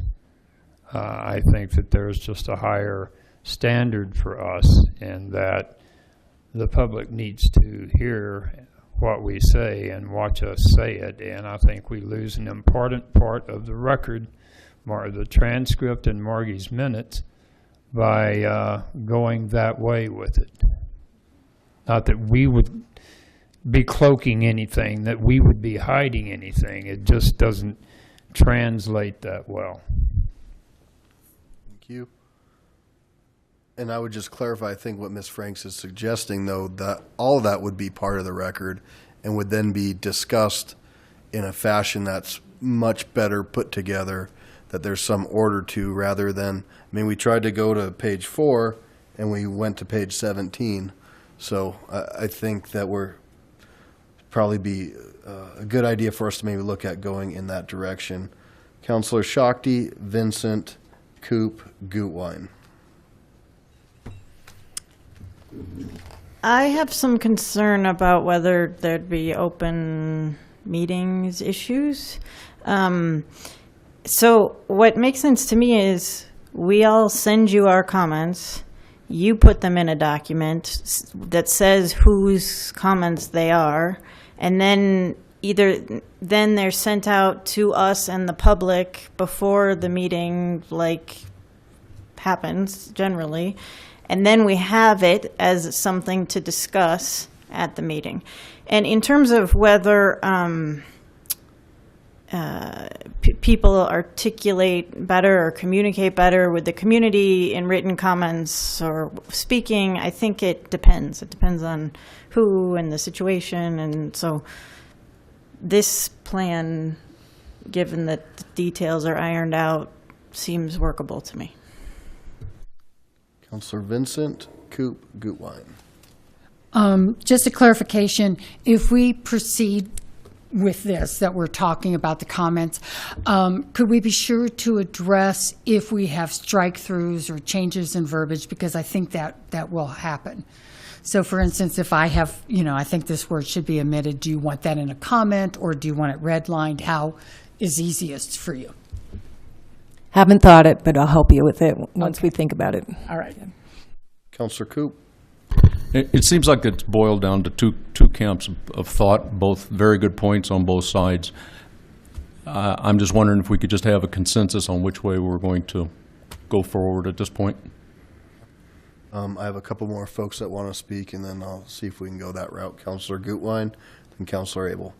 Thank you. I just wanted an update on when the Code of Ethics would be included and what that, if we'll be discussing that on its own, or how that will fit into this picture. That's a fantastic question, and it's hard to coordinate 5 or 6 counselors' schedules sometimes outside of Mondays. So our next meeting is for mid-August, but there's significant progress being made. And then I would imagine, depending on where we go in that, we could have a recommendation. If not, it might take one more meeting. But that would come to council as a whole as well and would be adopted, I'm imagining, and then put into another format. Does that seem correct as the process goes? Looking at Ms. Greer. So we would be able to kind of do those two things separately, even though they're ultimately one is part of the other, I guess. Yes, and I mean, I think I appreciate what you're saying, how you kind of need that part to look at, but a lot of this is much different. So I think it's okay for us to move forward with the body of what's in here, because the code of conduct's going to be different. And if it does have areas that, I mean, we'll have to do it the same thing. But I think it's okay that we're going forward in parallel directions with it. I'm perfectly fine with that too, as long as that works for me. And also, I've had a full cup of coffee here, or a full pot of coffee here, so I'm more than happy to stay as long as we need to. Thank you. Councilor Coop, you had a follow-up. I do. I appreciate Councilor Goodwine's thought about that, but after listening to this tonight, I don't think there's any question at all that everybody is being very respectful and it's good conversation. And that, yes, it would be nice to have it in there, but I don't think it's that's been an issue tonight. And I don't think it will be going forward. Councilor Abel. There are issues that need to be discussed that won't fit into emails very easily. For instance, in a number of places we cite that after the new verbiage, the original said this, but we have omissions from what the original said as well.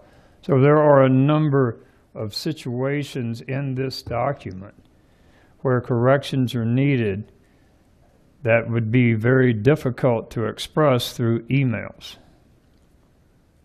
I mean, we have a list of 16 city council appointments for committees that were left out of that chapter, but it never reflects that this was part of the original. So how do we deal with those things? Through email? Or do we do the email word editing and then come back with the other details that need to be addressed? It just seems that we're making a much more difficult process out of this than should be. Ms. Hodson. I don't think we can do that. How about a hybrid solution? How about both the comments electronically so everyone can see what each other has electronically, and if you look at the table of contents, how about if we, rather than do all of this in one large meeting, why don't we break it up? So then we can take, I don't know, apart, say general and finance, those two pieces. We put all of your written information, and then to Councilor Abel's point, whatever is omitted and needs to be discussed, that can be attended to as well. So it's kind of a hybrid. It's the written, it's reconciling all of your written comments, and it's attributing to each of you, and that gives you time to really focus in on what else. What else? The things that Councilor Abel just mentioned that are omitted and need to be attended to. So it's a conversation that does both. That way, you can all feel confident that all of your concerns are addressed as we go through this process. And we can do this over a series of a few meetings. I was thinking we can do it during general business if we want for the next this many meetings when we're ready. And you've had time to submit your ideas and your comments. Then we do this chunk during this time, and the next meeting you do the next. So anything you want to say or any feedback will come out at that time, in writing and verbally. Councilor Abel? I think piecemealing it in general business matter items over a period of weeks, we lose the continuity of conversation. I think if we're going to do this, we have another study session that's more comprehensive, and that we maintain that continuity and discussion. So I'm going to just kind of, Councilor Harrison? I kind of like the idea of breaking it up and giving us time to kind of think about things. I understand and understand your concern about continuity, but to try to address everything all at the same time, we might end up going down a road. I would rather have time in between meetings to kind of process and think about it. and then come up with it. So I think it's a daunting and very important document, and I want to try to do it with the very best thought process we can come up with. Well, and if I may, to that conversation, I think that would take place after we receive. I mean, there may be a chapter or two chapters where there's very little that people want to change. So I think if we were to go forward with Council Member Frank's suggestion and have the IT solution and get that information in, once that's all accumulated and put back out, then at that next study session, we could have that conversation. Do we want to break it up, or do we want to keep with the flow? Council Member Abel, then Council Member Franks. If we do that, then we need to discuss General 01 Policy 1.1 on page 4. At the same time, we discuss Policy 05.8 on page 30, both of which deal with parliamentary procedure and the powers of the mayor. That is one of my concerns about continuity. That if we did one on one general business section and then we addressed the something 26 pages later in another, we have lost the context of a related conversation. We have to, and those are just two pieces I can think of right off the bat. How much more in here is interrelated that might be in different discussions on different days?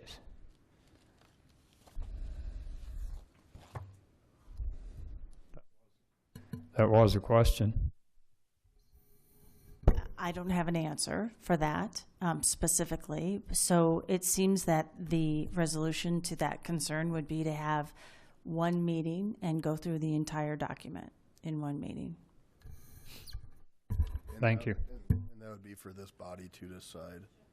Council Member Franks. I did want to say that I think that the efficiencies that we'll gain by kind of feeding this all in there, I am for the continuity piece, because I do find that disjoining it, then you kind of lose that momentum in those discussions. But I think the efficiencies will gain by putting it all together and getting that dialogue. And then that might just be a very long night that we're all, and by that time we should all be very well immersed in this. This shouldn't be coming as a surprise. We have plenty of time, but I actually am very much for the electronic thing, then the hybrid that City Manager Kathy Hodgson talked about, but then I am for the powering through in a single meeting for that continuity. That's just kind of generally where I sit on those 3 points. So if I may suggest, if we could get a consensus that we go forward with the IT solution, everybody's comments on the document as a whole is produced, that is then sent back to council.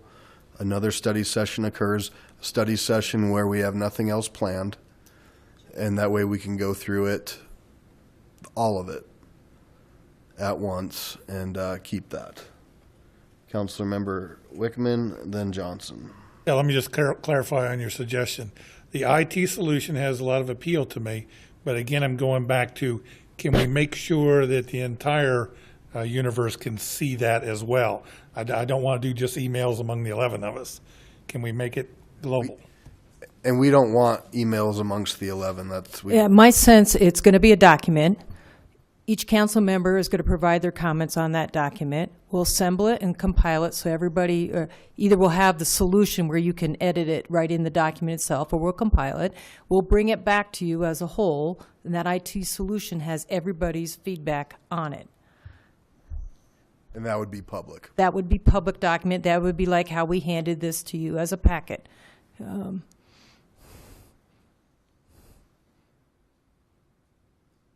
Do you have a follow-up, sir? I do. How will we handle strike? One moment, please. Hold on. I was waiting for Councilmember Wickman. I'm sorry. He was going like this. And then Mr. Abel has a follow-up. So if you don't, sir, then this sir does. Okay, go ahead. Go ahead. As I was saying, in what manner do we do strike-throughs? Do we copy the whole page and then redline it ourselves, put in our new language, or just strike language we want admitted? Can I suggest that I will come up with something and give it to you so you can have a standard format so everybody follows the same process? I don't know what the best process is right now. Good luck with that. Huh? Good luck with that. I know, yeah, I agree. Thank you. Mayor Pro Tem Johnson. Thank you. I'd like to call the question that we go forward with an electronic input. Okay. So we don't want to take formal votes. So please withhold your second. But is there consensus among the group to move forward with what was relayed? And I see Mr. Wickman getting ready to punch his button. Yeah, I hate to beat horses, but you know, the whole concept of this consensus stuff. You know, the idea we shake our heads and you make a call. You know, just raise hands or something like that. I mean, you know, we're up for voting. This bit about you can't vote at a study session. I don't think that's cast in stone. It's like, anyway. Councilor Vincent. The thing as you go through making recommendations, we may want to think about if you do not hear from someone, is that agreement? So we don't run into an issue later. If someone doesn't comment, they comment later. It should all be in one document.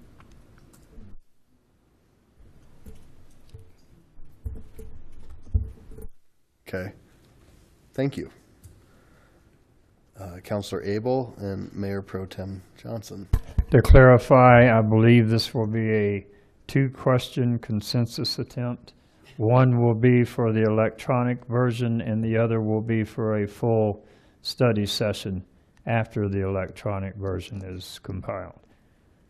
Would you like those separated? I would, because I'm for one and not the other. That's fine. Mayor Pro Tem Johnson.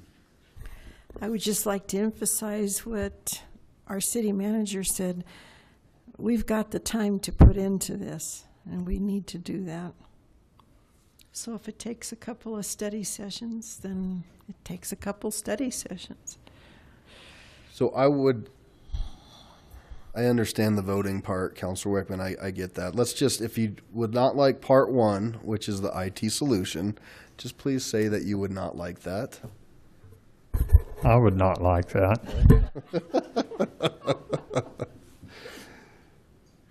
So via consensus, the IT solution moves forward, and Mr. Abel is duly noted that he does not like that.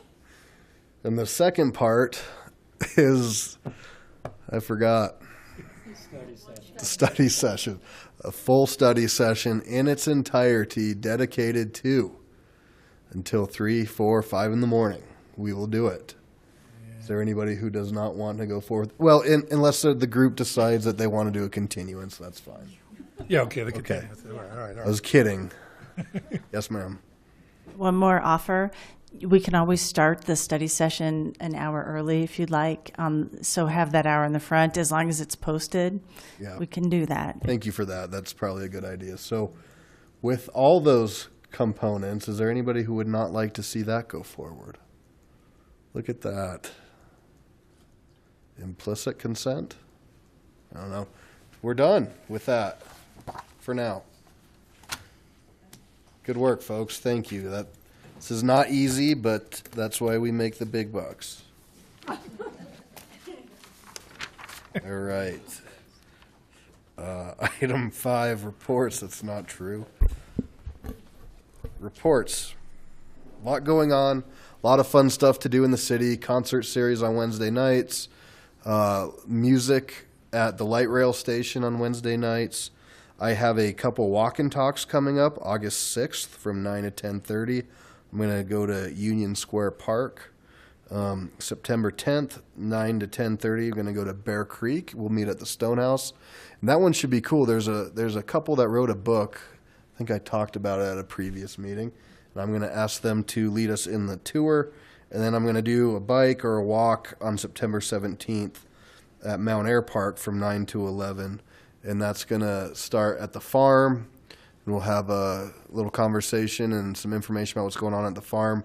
And we're going to follow the potential art walk that we just accepted the grant for last week, and will end at Rocky Mountain College of Art and Design, where they will be having FarmCAD and food trucks, so that should be a great event.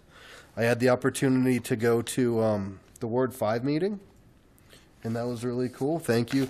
I just want to share one nice thing. You were talking about community organizations, and you invited folks from other communities. And a gal from Ward 4 was there, and her feedback, she really appreciated having that opportunity and having the opportunity to hear what was going on in your neighborhoods and how you guys are doing different things. So good job. That's all I have. Mayor Pro Tem Johnson? No report. President Shakti? A couple more things going on. Tomorrow night, Tuesday night at Bear Creek Lake Park from 7 to 9. There's a full moon event, which sounds exciting because it involves telescopes.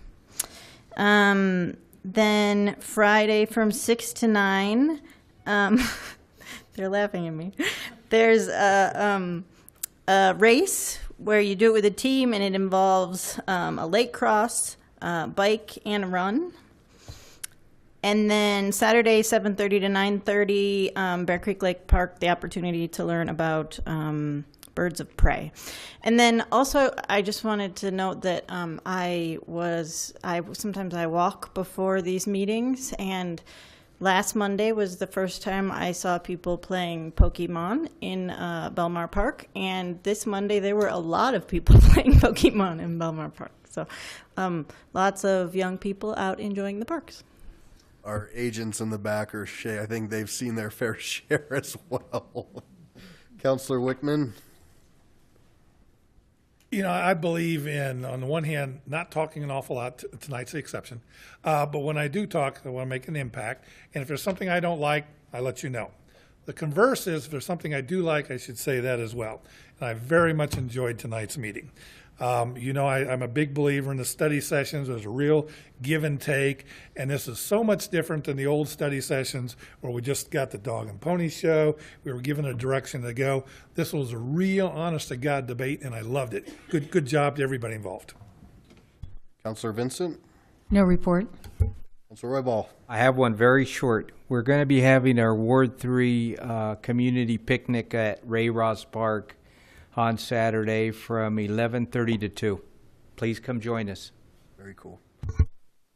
Councillor Harrison? Two things. Thank you, Mayor, for attending Ward 5 meeting. That was really great to have you there. We had a really great turnout, and that was wonderful.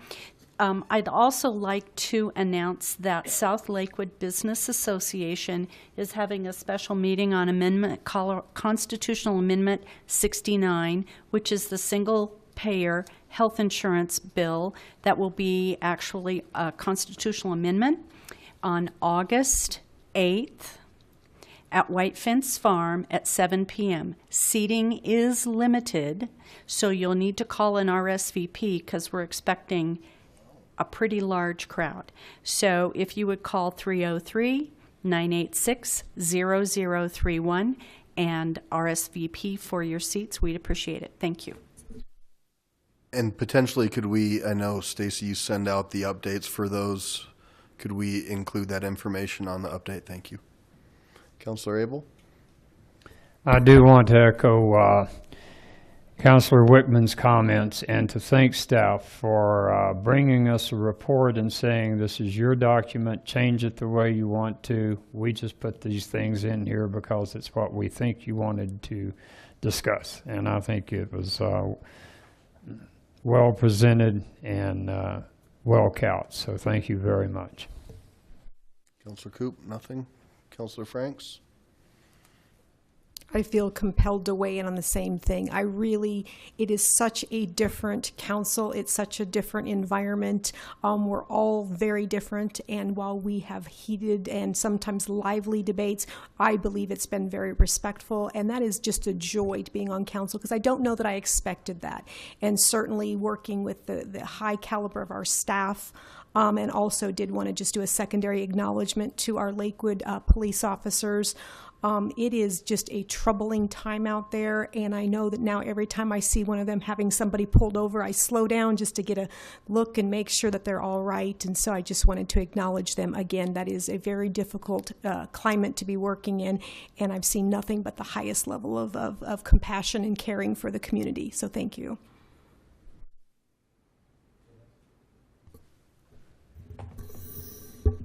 Thank you. I've been deciding whether or not to comment on something, but after some of the comments about what great respect we have on council, there's just one other thing I'd like to add to that conversation, which is that up here I have felt great respect by everyone and great respectful discussion. However, that has not been my experience in entirety, and I have had the experience of a fellow colleague sending emails to constituents and email lists, and I will not, out of respect, say who this person was, but that were angry and that were misrepresentative of me and my beliefs, and directing those people to attend my meetings or our Ward 5 meetings. And so that is what I am referring to when I'm seeking a higher level of respect, and that I think that what we do up here is a very important part of the story, but we are responsible to be respectful and treat each other with respect in all mediums and in all of our interactions with our constituents. And I think that it is important to bring this up because our actions and the way that we treat each other can either put a negative out into the world, and we honestly do not know at this time how that negative or angry information is going to be received and what actions are going to be taken afterwards. So I feel that together we should hold each other to a higher standard and to treat each other with respect, and disagree, absolutely. Have discussion, absolutely. Debate, absolutely. But in a respectful way, no matter what medium we are talking about. Thank you. Councilor Abel? This morning, we had an event at the Federal Center that turned out to be not so lethal, but it was very worrisome. A lady purported to have a bomb in her backpack. Our police agents sprang into action, and one of the first things they did was evacuate Lakewood Park. Kids and parents, they got them out of there in an orderly fashion. Their first thought, though, was to get our community members out of harm's way, and they did a very fine and efficient job of it, and we appreciate it, everything they do for us. Well said. Ms. Greer? I know, Ms. Nealon, you don't want to, you're good. Mr. Cox? Anything else for the good of the order? All right, have a good evening. Thanks for tuning in, for coming out.